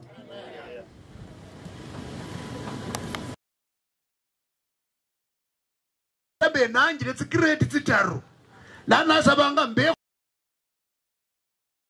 kuhofia umanyaba wero kulena. Ambia mwenzako huwerwa hulo. Haleluya. Ohuwerwa kata mkamanya hulo. Ohuwerwa kata mwandu hulo. Ohuwerwa kata machezo hulo. Abila shona werwata. Na ubonya na wanuia ma Yesu. Ubonya sho werwata. Baba wetu uliye hai, ninakushukuru Mungu kwa neno ambalo mtumishi wako amehubiri kwa matanga ya mjoli wako. Tuomba neno hili lipate nafasi katika maisha ya watu wako. Nafasi wanaolipokea neno lako hili, kwamba hakika kuna siku tutasimama mbele yako. Naomba Bwana, wanapokutana Mungu ukaweze kuwasamehe. Wasamehe dhambi na makosa. Uwatakaze, uwape ahadi ya kufanyika wana, na uwape ahadi ya uzima wa milele. Asante ewe Bwana Yesu. Asante ewe Bwana Yesu. Asante Bwana. Tuishi hivi leo, siku moja tuondoka. Twakuomba utusaidie maisha yao Baba. Wasaidie kuwaosha na kuwafanya safi wanaweza pamoja na wewe. Asante ewe Mungu wetu. Asante ewe Mungu wetu. Uko pale ungalipenda kuwa niombe na wewe ukiwa penye upo. Maana tunahubiri injili ili tuwape watu nafasi wampokee Yesu. Hatuhubiri injili kuonyesha ubabe wa dini. Tuhubiri injili tuwape watu nafasi ambao mioyo yao inasikia neno likisema na wao ya kwamba tunaye Mungu anayeokoa. Mungu aliyempokea Lazaro. Mungu ambaye malaika walimbeba Lazaro wakamuweka mbele yake. Huyu Mungu bado yuko, na ungalipenda utoe maisha yako kwake. Ungalipenda uokoke. Tunapatanga nafasi kama hiyo tukiokoka. Kama ungalipenda kuokoka, inua mkono wako nami nitaomba na wewe.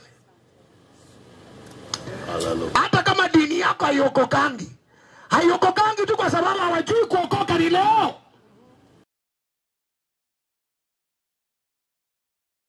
Ati uko hai. Hii ndio sababu alimtuma mwana kutoka mbinguni. Akazaliwa na Bikira Maria. Kwenye siku ya tatu akafufuka. Yu hai leo. Yu hai leo. Anayemwamini anasamehewa na kupewa wokovu. Mkono wako nami nitaomba na wewe. Bwana Yesu, wewe hutazama mioyo ya watu wako, na hiyo wakubeba mikono, lakini mioyoni mwao unaona wanakutaka wewe. Naomba uwakaribie. naomba uwasungumuzie wanapokukubali mioyoni mwao. Mungu wapokee na uwape zawadi ya uzima wa milele ambaye unawapa wote wanaokuchagua kuamini wewe, e Bwana Yesu. Asante ewe Jehova, asante ewe Jehova. Tunakushukuru kwa ajili ya siku hii na neno hili Bwana. Tunaomba Roho wako elekeze likiongea na watu wako, na ni katika jina la Yesu aliye hai tunaamini na kuomba. Amen. Amen. Amen. Amen. Amen. Tunaweza keti. Tunaweza keti.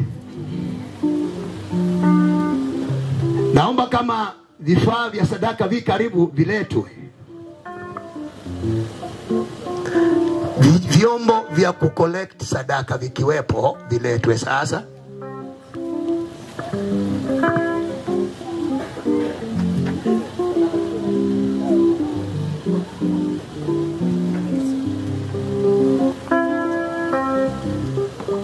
Na mara nyingi tunaombanga vyombo na mnaleta chombo. Kwani mtu akilala vitu vinakuwa vichache sana? Kwa sababu watu wote wakija hapo watakanyagana. Kwa wingi wa watu niliona jana watu wakigongana sana. Sawa, walikuwa wanaelekea chombo kimoja. Na kuanga fadhali kimoja kiweke pande hii, kimoja pande, hata kingine kiaskara kinawekwa kule na watu wanasimamia kutunza ili pia tuokoe muda na pia watu wasikanyagane. Amina. Sablo. Amina ambao tumechoka. Tunamalizia tu. Naomba hivi, waimbaji wataimba nyimbo ama wimbo au nyimbo mbili ikitegemea na vile tutakavyomaliza tukitoa sadaka zetu. Sasa walionivuta sana, si unaona? Walivuta mpaka wageni vimebaki bure, na hao wageni wameendanga na sadaka ambayo ingesaidia matanga haya. Okay, kama kuna njia nyingine umetoa nayo sawa sawa, lakini pia katika mkutano na ibada huwa tunatoa sadaka. Sadaka hii kanisa la KAG hatuendangi hata na 100 wala 50 ama shilingi 10 kutoka kwa hiyo sadaka. Inabakia kutunza na kufariji familia iliyofiwa. Si nimetoka tu kule, nimekuwa mpaka nikafika hapa kabla ya sadaka kutolewa. Hata kurudi nitarudi. Ndio sawa, nikaambia mtarajiwa moja alitaka kupenyesha ndani ya program. Tukianza tu hata wageni group 3-2 hawajasalimia. Sema yeye anataka salimie, anataka kwenda mahali pengine. Alipozuiliwa akaona ni bishop atanunua. Bishop, mimi naenda lakini nataka nikupe airtime. Nikamwambia I'm not of the type that is always being bought. Today don't buy me. If it is airtime, wait me at Harambee, you'll buy me your airtime from Harambee, not from this funeral. Hello. Na nikamwaga akaenda. Sasa huyu ndugu tukutana naye Harambee kila siku, hajawahi ninunulia airtime. Anataka kuninunulia kwa madhabahu ya matanga nitangaze kwamba alinihonga kwa matanga pia. Mimi sio kuongo matangani bwana. Halo, Bwana asifiwe. Amen. Sio kuongo matangani. Ukitaka unanibariki tu na unakuja hata kanisa yangu siku moja tunapiga na ibada, unasema Mungu alinizungumzia nimletee Bishop Joho na kuhubiri. Na ninavaa. Ninasema maneno haya nikingoja mjiandae. Mungu tayari. Wimbo wa sadaka na watu tutoe sadaka penye vyombo vimeakuni. Pokea sifa Bwana Yesu, fadhili zako ni za milele. Amina. Pokea sifa Bwana Yesu, fadhili zako ni za milele. Amina. Pokea sifa Bwana Yesu, fadhili zako ni za milele. Amina. Pokea sifa Bwana Yesu, fadhili zako ni za milele. Pokea sifa Bwana Yesu, fadhili zako ni za milele.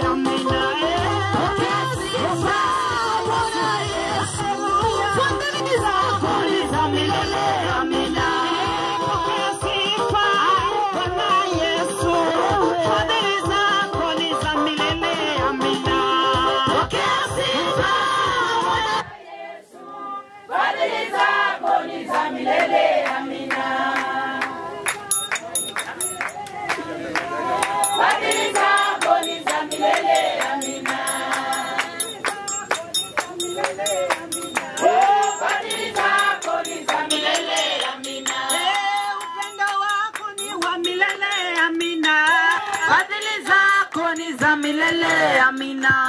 Fadhili zako ni za milele, amina. Fadhili zako ni za milele, amina. Faraja yako ni ya milele, amina. Fadhili zako ni za milele, amina. Fadhili zako ni za milele, amina. Fadhili zako ni za milele, amina. Pia sifa kwa Yesu. Wabisha wana vigelegele.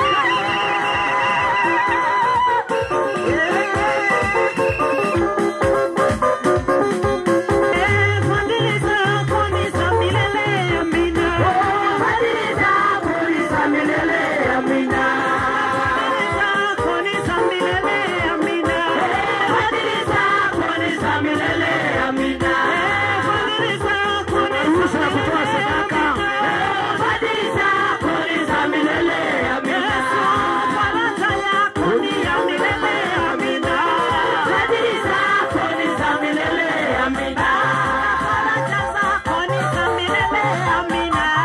Fadhili zako ni za milele, amina. Ndio, ndio, ndio Bwana, tunakurudishia utukufu wako Baba.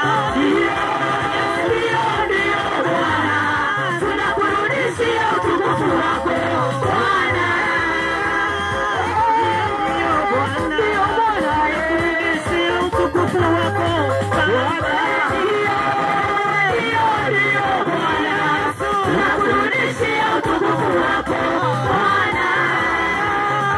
Ndio, ndio Bwana, tunakurudishia utukufu wako Bwana.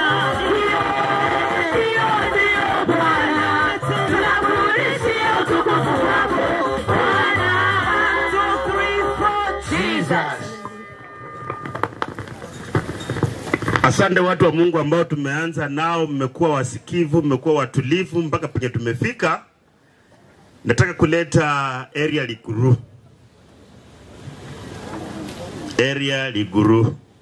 Kama hako, sikiliza kabla hujakuja. Sikiliza kwanza. Ningependa upange mambo yako vizuri. Ukipatia hii mic, area MCA pia atakuwa amepanga vizuri. Na tuko kwa heshima yetu, tunaomba tutunze heshima. Kanisa linaomba tutunze heshima. Karibu area Liguru. Mpigie makofi anapokuja.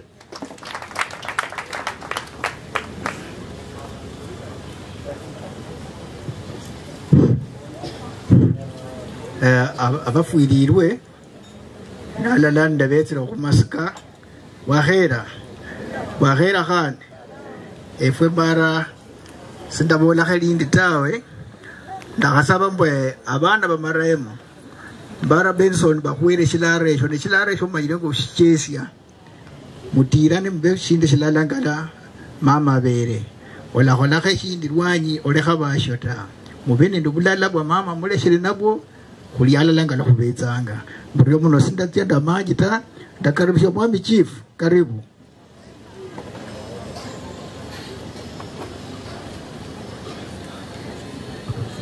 Asante sana village elder. Kanisa ikiongozwa na bishop abafuirirwe siesi nendi moko bera ufuire nisenje wanje abetsere masika bosi okubumba ebashesi ambi keshitere ukoloko sakore kusheshe meri abamukoruwe bolanga una langu Edward Rapando chief wolu Kongoluno na ene shiri kubola ke lala no bakabiri kendi nako endinde group tsitsi ndenyo karibisha ndenyero kubasaba presbyter bolere tukwene heshima sawa ndenyo karibisha bashanje wa county government community administrators wakapa naomba wakuje waseme jambo moja na tunaenda kwa group inafuata. Karibu.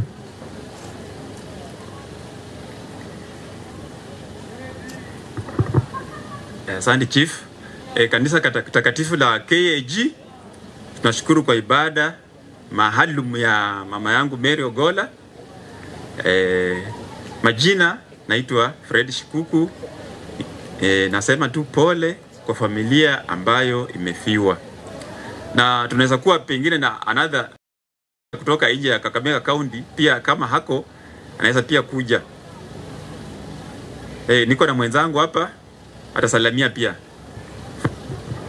Kanisa mkiakilisha Mungu, watu kutoka nje ya Namamari na wenyeji wa Namamari, watu kutoka nje ya Kakamega,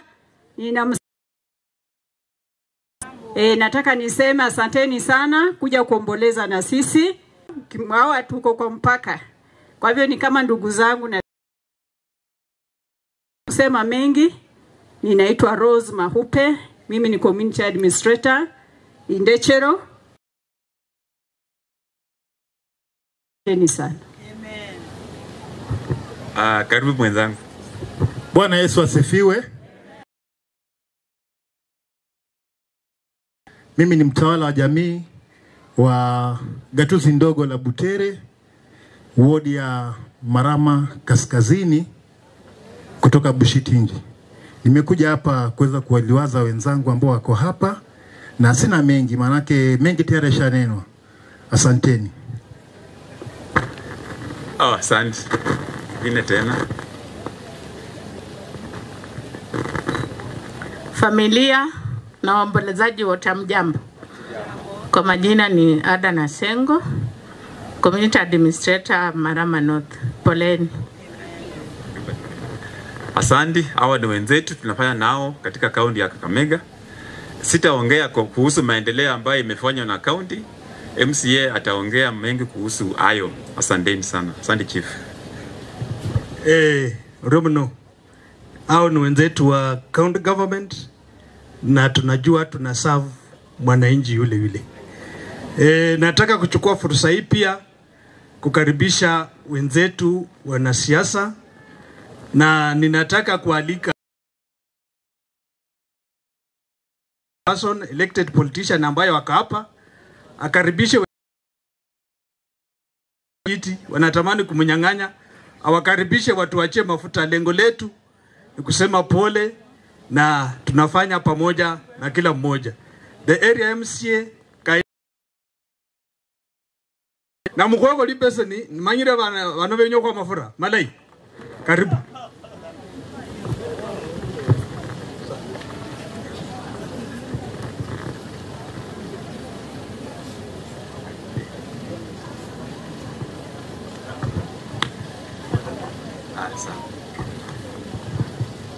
Bishop wetu wa KAG na kanisa kwa ujumla, wageni ambao wametoka sehemu mbalimbali za Kenya, nende wananchi banje wana mamali kestere hand hunjira umwemereo kestere mirembe cha mama Mary cho mwisho mrio mno sana.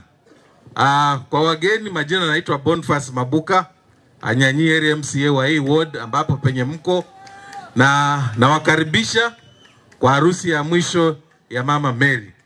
Kwa ufupi sana, kwa sababu mama Mary hakuwa mama wa siasa, ningependa kukaribisha waboremba ya weko mbanga ota, na nafasi ni ya dakika moja tu, jina na kupeana sadaka.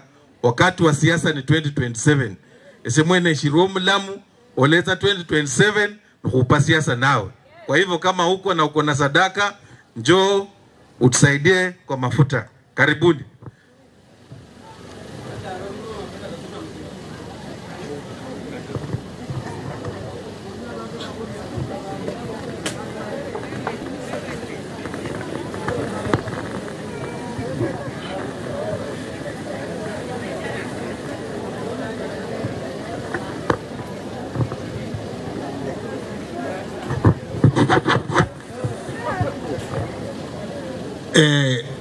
Kanisa takatifu ya PAG KAG.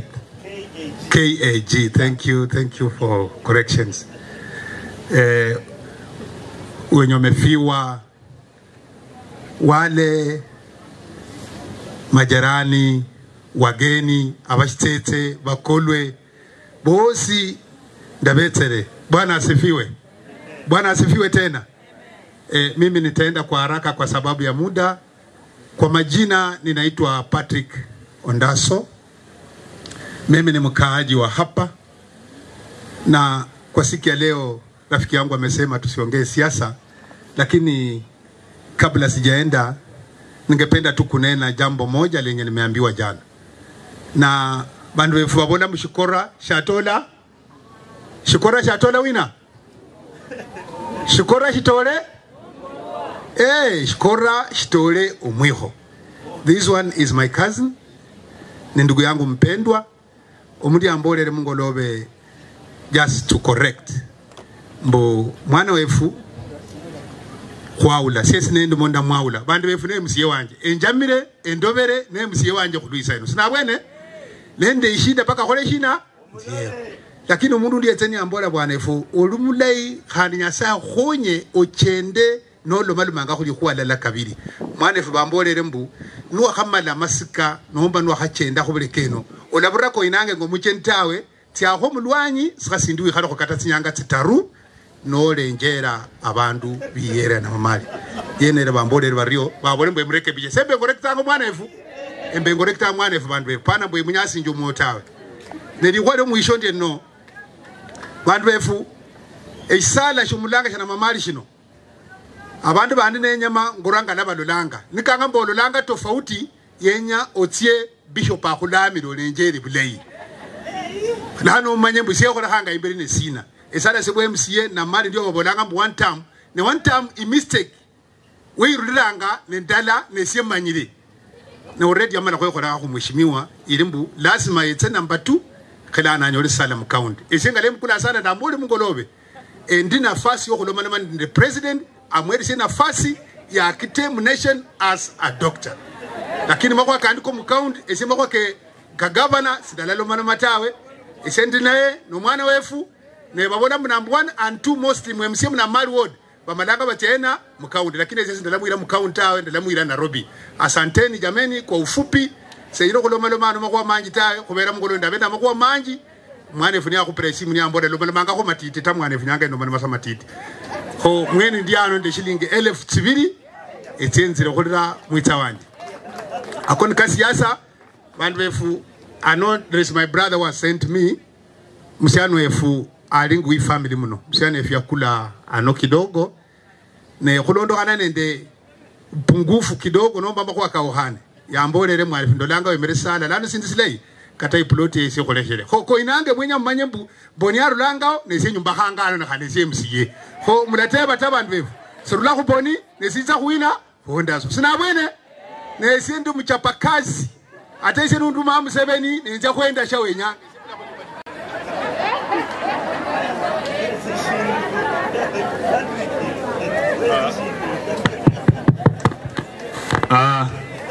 ifamily firirwe banainji bana mamali banainji be matungu bachene hulla amsem tofauti betsere kukoba mamo efwe agola melembe cha Yesu Kristo melembe cha mama agola kaba bore mama agola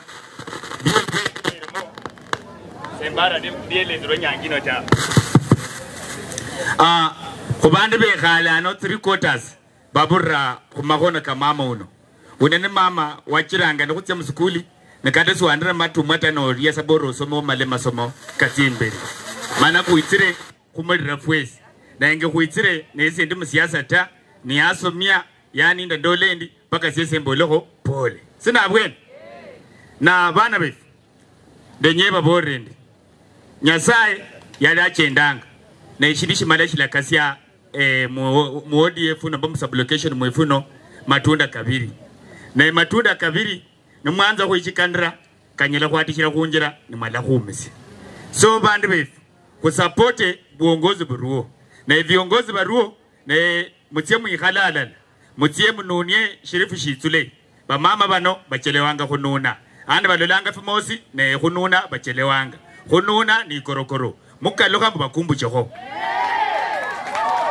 Ligwa lindende no babolanga mburuchi no malo abamwami no malo abamwami so kupanga shirifu tawe ne mwalo ko shiri kwambukamo ocheranga mo likata ne bali bandu bemerikura mucheranga likata nimulele mwenya kusama mwenya kufuiramo ne 2032 ni shadegea so mulishe baroko bendelee ko mbele bana befu ingombe injeni ni akulungwa abundu ya unyirisinja ko bunyasi imanya mbingombe aliano yafua nomba ni inamu na balia bezanga sana baanza kuwaya nuwaya ni ngombe alia yafua nofua nori wesi nofua 2027 so unyirisyo ko munyasi murebe bobo bikura bano mbera nomba ndale sera tawe neli kwa lyo mwisho bandu bako inangi kwanyole fusala fibili ne khudla kale iTV inyumba irime iTV lwibule luchelewanga nyakola saa 2 ne bebu sende bana bangangara ku TV ne bebira kwibula ne kwenye wadi efena mamalia endele kulesha liyoka kuongea viongozi baruo bahodri kazi nula 2027 muliende fitabo bene mutsokwamua lelo marambo emerikura wala bamurumu abandu tawe sabasa sala shao banangi bana balolanga nengi balolanga bene batsokwamua ni kalimboera mwana sola baborata bakumanya kudula kale ne bamanya mbu yule 2032 ni shadege 2027 ni shomwana mabuka na mwana mabuka wende pita na bulindo nyasa abakumbuka na neswa chendi nani bandu bako inanga bamenye ne barebanga bukweli ni yule 2032 mutsokwe minas ne mala mwe minas makwa kanaka nyiro ka 2027 otye 32 obukule bunge ne 32 ko sena bundu bugabana makwa kamaraka nyiro kazi nishitonga bwena embengo sere ne malisi kudula kale abobu beti ngombe ni batizanga bukwe ni bakhola ni bamala batye mingonye ni bachenje bakalokenda makoti nengibole buna kufyala babole bakwa bakhola nakana mukwa batonyereyo bandu beno mululanga bano ne bobu beti ngombe na mukwe for 2027 ni mwami Peter endeboni lihuwa lindi lyo mwisho ndino khema na kholi noemba bolo ay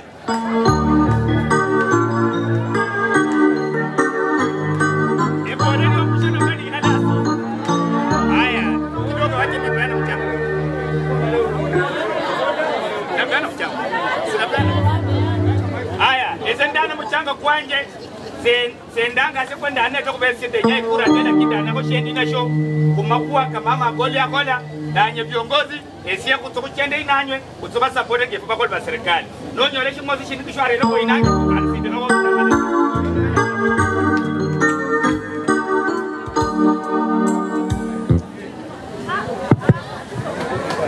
Asante. Kwa wakati huu ningependa kualika mwakilishi wa mbunge akuja aongee.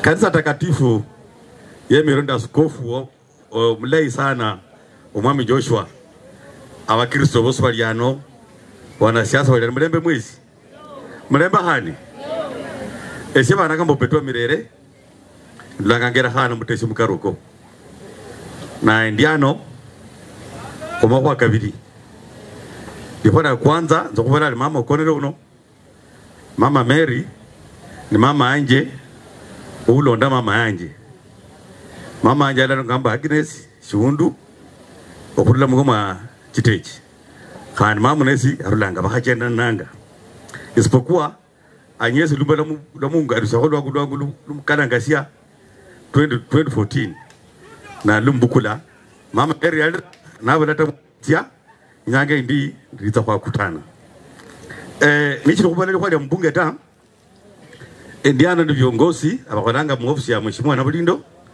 mu idara tofauti lazima pia wawefu watambulishe tudi wajuane wajulikane maana bisebi ndi bandu batondo bananga bache kubana bulindo tae wonde merena uno nindanza naye urani coordinator we wodino we mere applications zine sunga kusalia radio nyinito bwana Yesu asifiwe. Khumera nangwa Peter Shikuku nendi ward coordinator na mamali ward sinesie ukholanga mbunge mu ofisi ya mbunge kama ward coordinator kwa emkaribisha abakina hasa abakina khula Nairobi abakina khula Muodi abakina khula Matungu karibuni. Fadro watajanga so ni kiongozi wa ODM kushama cha mheshimiwa bara nobla likonya na kuepa sa thank you. Kuna wale ambao pia viongozi mbalimbali ambao wako pale kama wakina Emmanuel na watambua uwepo wenu kuwa hapa. Isani sokubelema kwa maji takubera kulende kiongozi wefu uberewe swe program na mbero ndakirishia mheshimiwa ni kholanga mu ofisi ya mheshimiwa Matungu kama coordinator we sub county. Nenye kubora mbo family firirwe Benson pole nende bandikire namboka banaziri wote handi banaziri bosi ebopera bapole ndemerano ntukusuga Mohamed bikiri sana ngakobole akamweshimwa Peter owuli mubunge we Matungu abole mutawe yabere myara munanyangalulia nache masika wa Musungu nache masika ekaya na paranga mama alingira nyangalulia nolo lakini mama siyafanikiwe fukisobisa barabole mjumbe tae kwa hivyo amepiga pole akiwa mbali na anaona sana ni mheshimiwa imerenga tu kwa Matungu atanile next week imerembe ya 5 okupira mwa Benson pole ndio kwa ndio habili ndio mheshimiwa anakirishe mbo kutieka arande siasa abenyaga siasa kutieka ala twende pole pole twende tuseme badi kumbali hakuna siku mtatoa hiyo boni hakuna siku mtatoa hiyo na Bulindo hakuna siku mtatoa baraza ni kweli paka 27 lakini ningetegea hata mhobola ho so kujala huika atembo kujala kwa rusuwa buruchi bo bunge handi kwa rusuwa MCA kwa rusuwa gavana handi kwa kula kutia bitia bundu binyana kana kweli itawezekana hiyo itawezekana kufosa ni mabuka kufosa ni Bulindo kufosa kama itataka kufanya wina baraza ni maneno tunaachana siasa ya 2027 mwa katika kutane area so kucho kupekura mkuiranga gavana kwa mama ndaro langena arula biga baro kupikura ite biga no kolekera baraza ndo kwa kasi dai kupira fana mbosanga kana bere no kolekera Bulindo binyana kana lano wanyanga kwa sina Bulindo de boni obuyango boni irohana mware na mbereke area o titanga hera ndena ndilubanga habwere zukura te mkulu ndo kwa sheri mheshimiwa na Bulindo irohana mayoni ndena nenda hadaba makwa kana maru kwa shina nyefu mumbura lakini nika mumbura kama mrio mno sana kutirire likwelio nyaya saya zokonya likwalo mwisholia maendeleo istima mheshimiwa ya Pimano na contractor tayari wamara kuingira bali msaidi bali contractors bali na area indangadasia mkonzo bamara kwanzira area nebeta mayoni nebengira mana mamali lo hono register stima tarajia stima kwa nyumba yako wakati wote ikanisa ndachama ikaenda sana esia na manga mjaji of court anana mtendano bara watu kumanyira bule hado urage sifanyi nesuli danga fungo la 10 sena manga bunyanga takiri danga fungo la 10 kuinia pa mchungaji analijua sasa kama uko hapa na mama alikuwa kwa kanisa na ameacha hiyo pengo msituaje sisi nje usishe mimi hapa kwa mpango yote kama leo naahidi kama kupeana viti 3 kwa hiyo kanisa kwa niaba nani ya mama wale ambao anachukua pesa akuje kwangu na peana viti 3 kwa niaba ya mama mbona kazi basi mbona kazi tawe kwa hivyo hata mchungaji uko hapo pigia simu sema mfungo la 10 leo imekuwa kidogo nifweza kadogo kule kwa shina sendi tayari kutia mliro na mama uliedwa ero tawe huyo mjidisa bado ako hapo ametoka ndio huyu hapa singia kwana sawa direta omtajire tawe jitwale saro kwa hivyo transport yako pia mimi nitajua vile natoka hapa Mungu awabariki sana asante sana Bishop utatusamee kidogo unajua mtu kama ni mzuri upetuleta sadaka nimesahau jambo limenileta kusahau sirikiti ya kawaida mmenisamea kwa hiyo mheshimiwa usikapira na Bulindo arerane bidi bisabi ngo utre Benson abola emichere mutukunyanya kiri mukaru muno sinyama tsirimo wana bwaiza na tawe isukari tichapati tiri nyumei wana brana ndibere bokurera itsuli ndemwami makupe fandru uberwemeri program yeneyo isaino ya harmira chini ngere butrano tsenyange sindikse nacho asabrum asante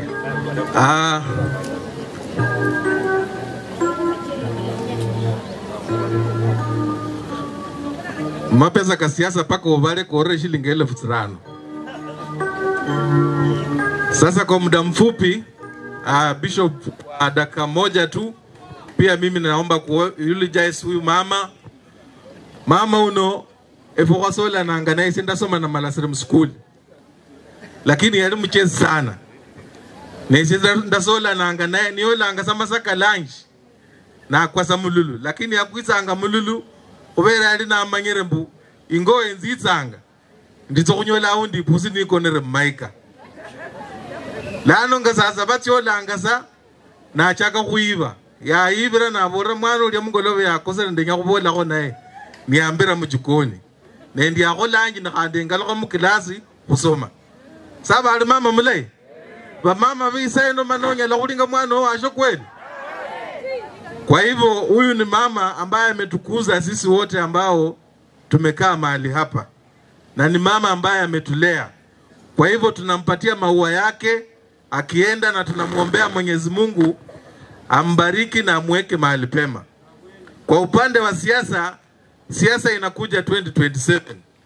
Nebana wefu hura mwenyo hura kunyasaye mwambe risebu yangu embe aberalia. Nesi panga kae buli nyanga mbunaba na chama kuendelea kuhorera alala esiye bakorera maendeleo. Amakuwa kandi na kandi nyasaye numanyire isise manyire tawe. Na mtupatie nafasi kwa sababu mimi nimejitolea kuwafanyia kazi kama kiongozi ambaye mlinichagua. Jambo la kukusitiza ni kwamba katika wodi yetu tuko na tabia ambayo ni mbaya. Uongozi ukikatiza haukatizi uongozi ya yule ambaye unaangalia. Kama unachukia Boniface, wewe wacha Boniface afanye kazi na utashukuru pale mbeleni.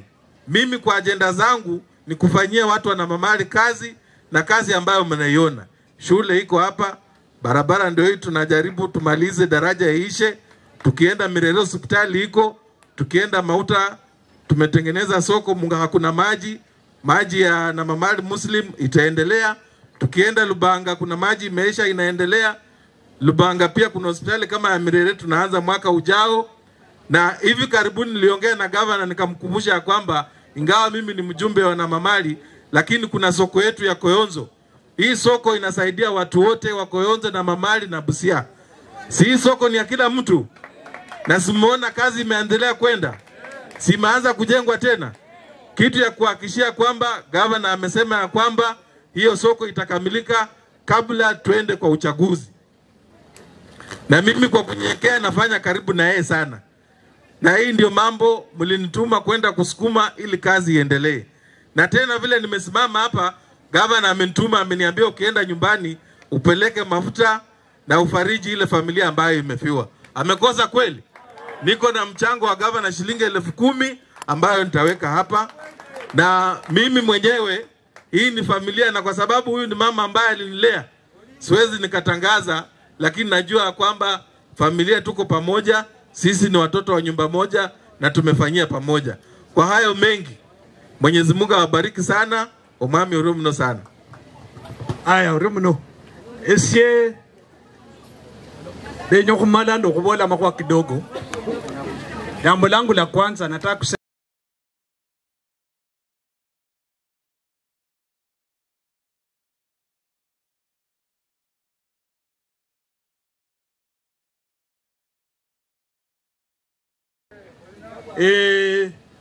abana ba malire marebo mungolobi bana bosi balingo kwa kusaba bebusi tuangalia watoto vizuri ili ikifika January next year watoto waweze kurudi shuleni. Likuwa nilonda ho banasiasa bakupanga mpaka ya 2027 na enobula ikura sola mupre ikura ta sonyalo kupa ikura tawe. Kwa serikali imetengeneza mambo ya ID.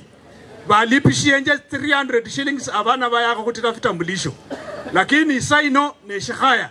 Kwa kubonda abana befu bateba kole shina, bateba tire vitambulisho, batire tikadi bakupe kura 2027. Na enuwa kosia ya verenje shilingi 1000 isaino kandi ne shikaya. Nuwa kosia tire vitambulisho ukupe kura 2027 wakishie obushie kiongozi wao. Likuwa londa ho ndenyero hukumbusha abantu bolukongo luno.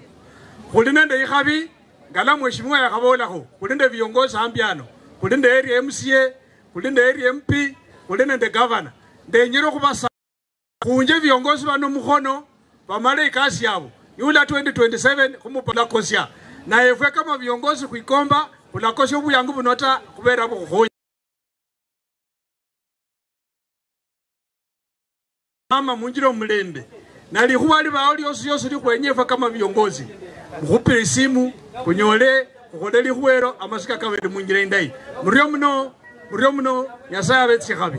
Asante President. Asante viongozi wote ambao wameongea. Asante kutunza muda.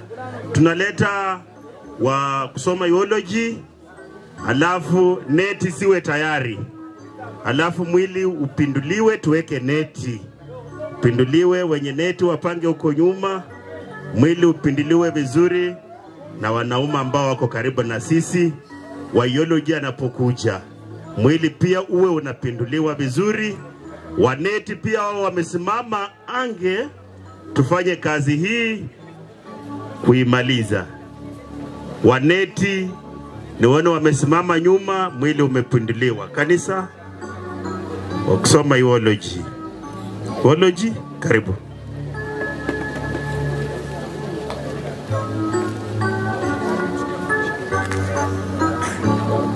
Praise God.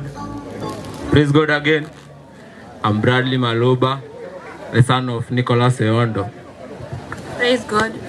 I'm Joanne, the daughter of Mary. Praise God. I'm Ryan Olayo, the son of Valerie. Thank you. Praise God. I'm Edna, the daughter of... Praise God. Praise God once more. I'm Purity, Valeria's daughter.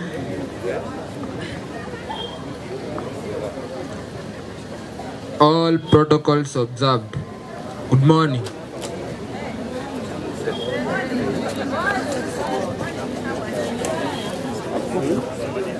All protocols observed. Good afternoon. Praise God. Praise God once again. My name is Eondo Christian Ouma, the son to Nicholas Eondo, and I'm standing here before you to reveal to you the eulogy of the late Mary Agola Kweyu. Start with birth. It is with a deep heart that we accept the passing away of Mary Agola Kweyu. The late Mary Agola Kweyu was born on 25th December 1949 to the late Philip Chitechi and Mama Hilda Otengo of the Koyonzo village, Matungu sub-county, Kakamega County. She was born into a family of 5. Her siblings were the late Patrick Chitechi, Anthony Amoko, Gladys Otinga, and the late Alice Atitwa. Marriage and family life. Mary got married to the late Nicholas Eondo of Namalasire village, Matungu sub-county, Kakamega County. Her children include Benson Eondo, Rose Auma, Jane Eondo, Valeria Kweyu, Nicholas Eondo, Geoffrey Maloba, Mary Eondo, Moses Kweyu, Asha Maloba. The daughters-in-law include Gladys, Jacqueline, Confident, and Judith. The sons-in-law include Morris, Agre, Matthew, Adam, Abdallah, Moses, and Sylvester.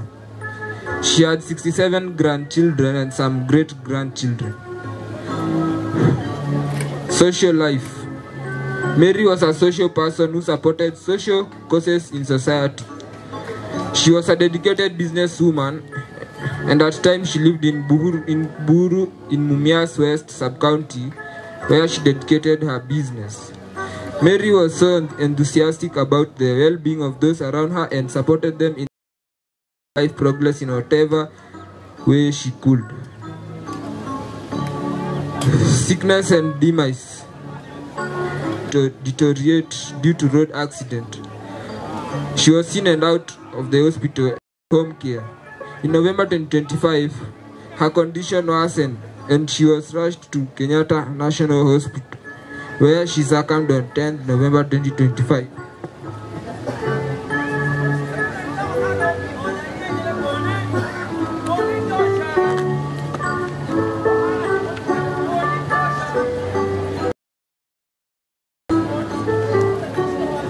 Asante, tumefika mwisho wa eulogy. wanaweza saidiwa waketi chini. Wachungaji wetu wasaidie familia, tunapopata wimbo kutoka kanisa, familia wawe tayari kwa neti na kumkabidhi kipaza sauti kwa bishop wetu. Karibu bishop. Twasomani jema sana mbinguni kwa Bwana. Twasomana pia pana mbinguni kwa Bwana. Malaika wema wako vinanda vizuri viko na majumba tele yako mbinguni kwa Bwana.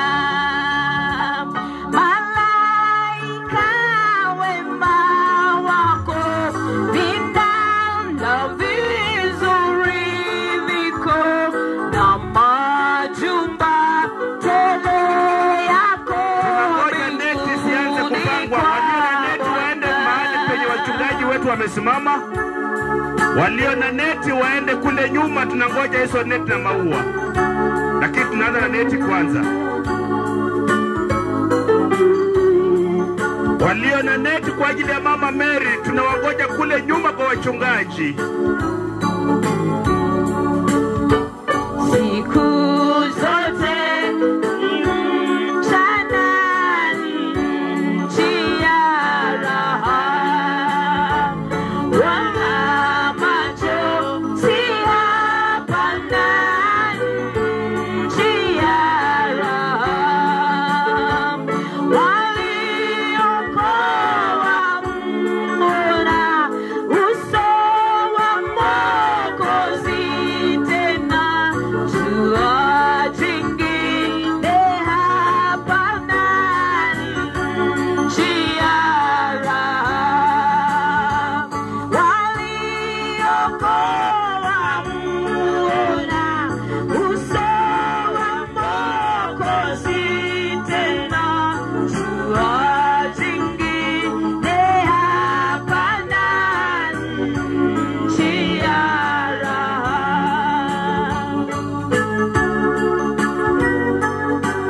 Neti wanaanza kuweka mmoja mmoja.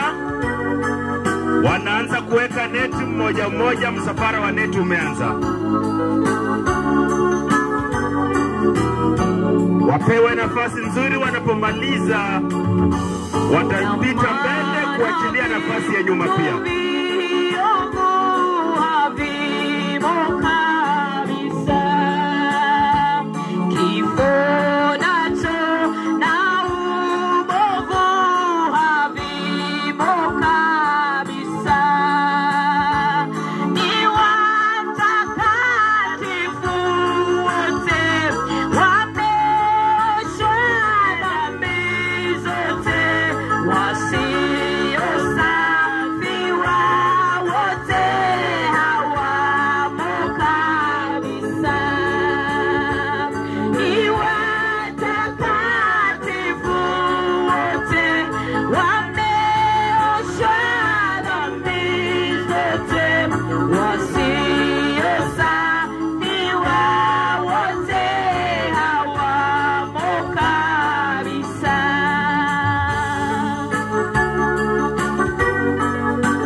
Msafara wa neti unaendelea.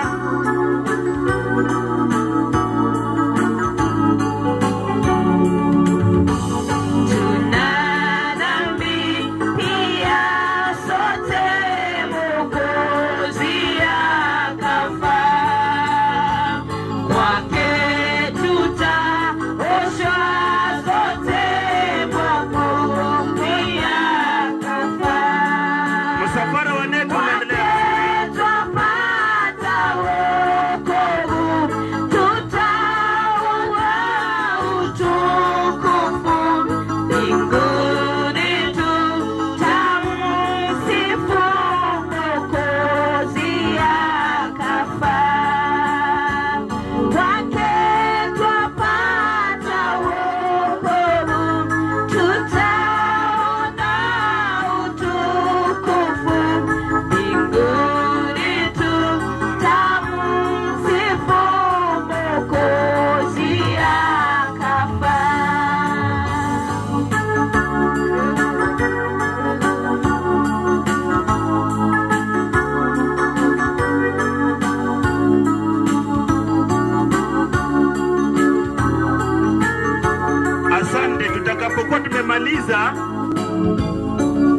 Tunaomba wavulana wa mama wawe wamejipanga vizuri, wasichana nao pia wamejipanga vizuri. Tutakuwa tayari, tunaondoka kwenda kaburini. Wavulana wa boma hili tunawahitaji, wasichana wa boma hili tunawahitaji.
Rusha kidogo.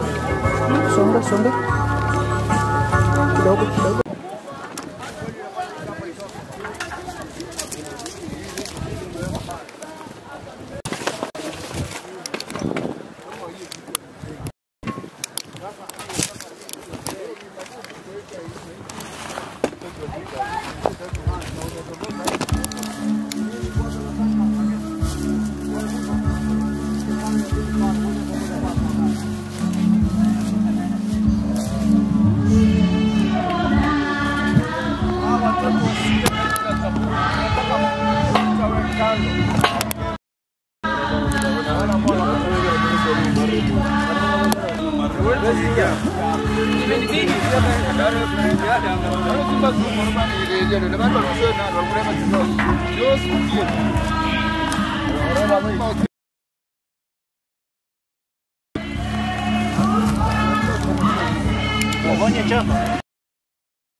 Bwana ametoa, jina la Bwana libarikiwe.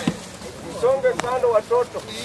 Imbeni Bwana, weke limetu jina lake.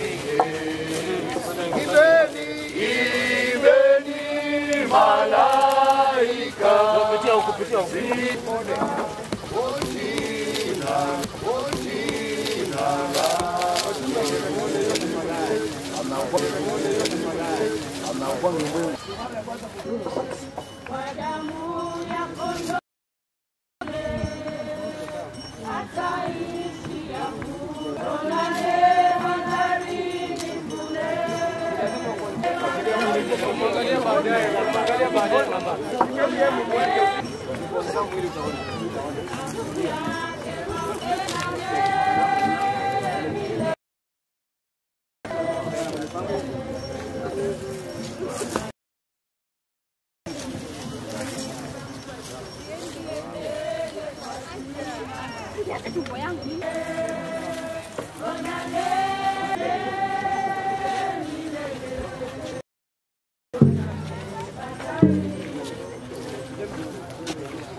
Kati ya uzima tu katika kufa, utake msaada kwa nani?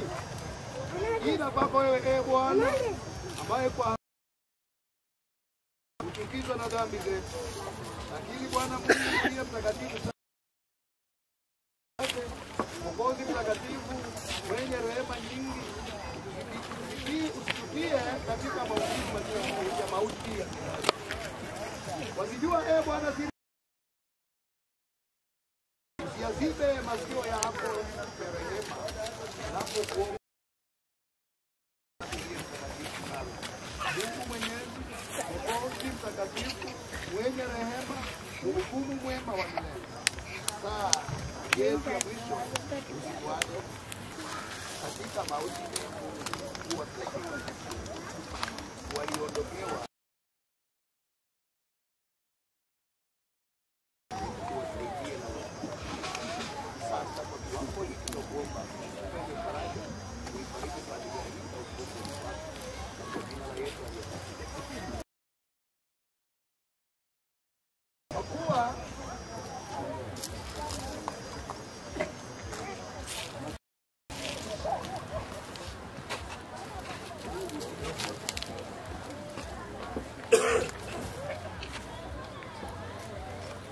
kuwa Mwenyezi Mungu amependa kwa rehema zake nyingi kujitwalia roho ya Mama Mary huyu, ambaye sisi twarudisha mwili wake ardhini, udongo kwa udongo, majivu kwa majivu, mavumbi kwa mavumbi, kwa tumaini thabiti pasipo shaka la ufufuo kwenye uzima wa milele kwa Bwana wetu Yesu Kristo, atakayebadili mwili wetu wa unyonge upate kufanana na mwili wake wa utukufu, kwa uweza ule ambao kwa huo aweza hata kuvitisha vitu vyote viwe chini yake. Baba wetu, katika jina la Yesu Kristo, mwili huu Bwana, tunajua ya kwamba Bwana tulipo tumaini ndani yako, tunaomba ya kwamba Mungu tuendelee kuwa mfariji mwema katika jamii hii, na ya kwamba nalisikia sauti kutoka mbinguni ikisema, andika heri wafu wafao katika Bwana tangu sasa, naam asema Roho, wapate kupumzika baada ya taabu zao. Ila kuna vifaa maalum vimetayarishwa, vitawekwa na slab kuwekwa.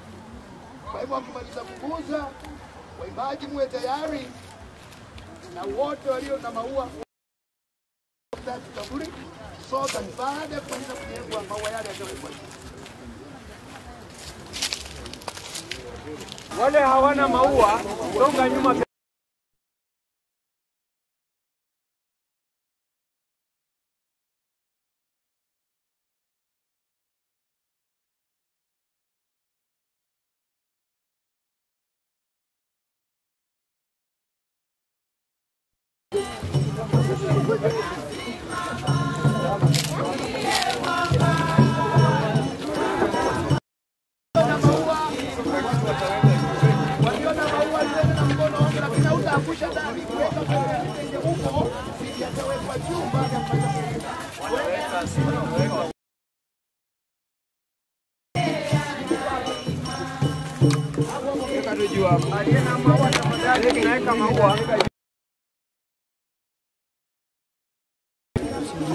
Aliena maua weka pale. Songe.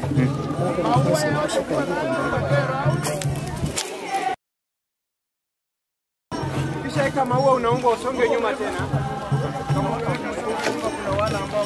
Kisha weka maua, songa nyuma, peana nafasi kwa wale hawajaweka. Bado kuna maua nyuma, wale ambao shaweka tokeni.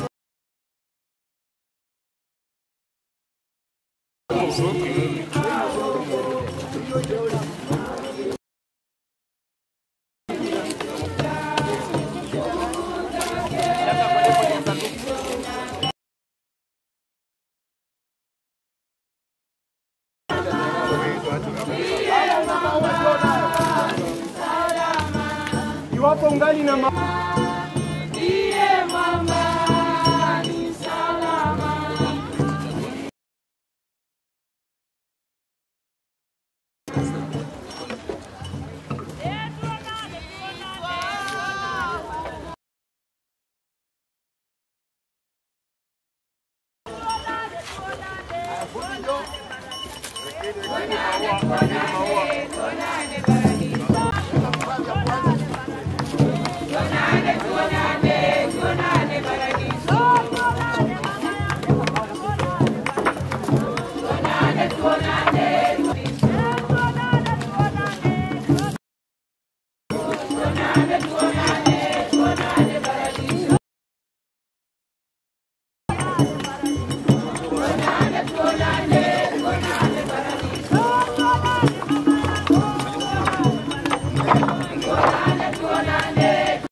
Mtakatifu Paulo, tuwazunikie waliolala katika yeye, wala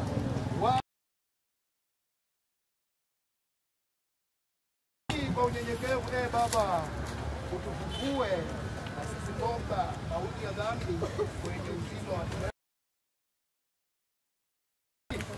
Tutastarehe katika yeye kama tunaye, na katika ufufuo wa watu wote siku ya mwisho.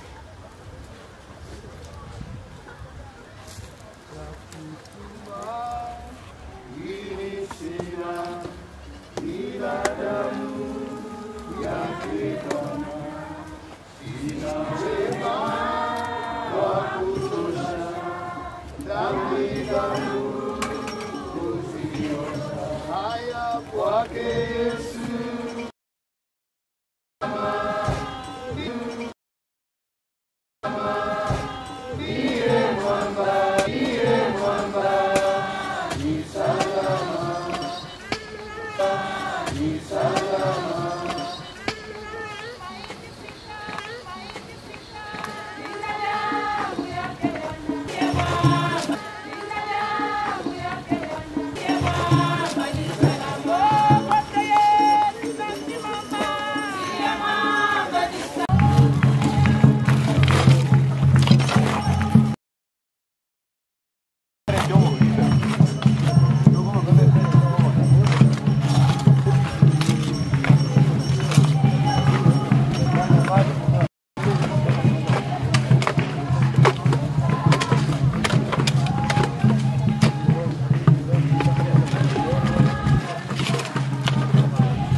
Wow.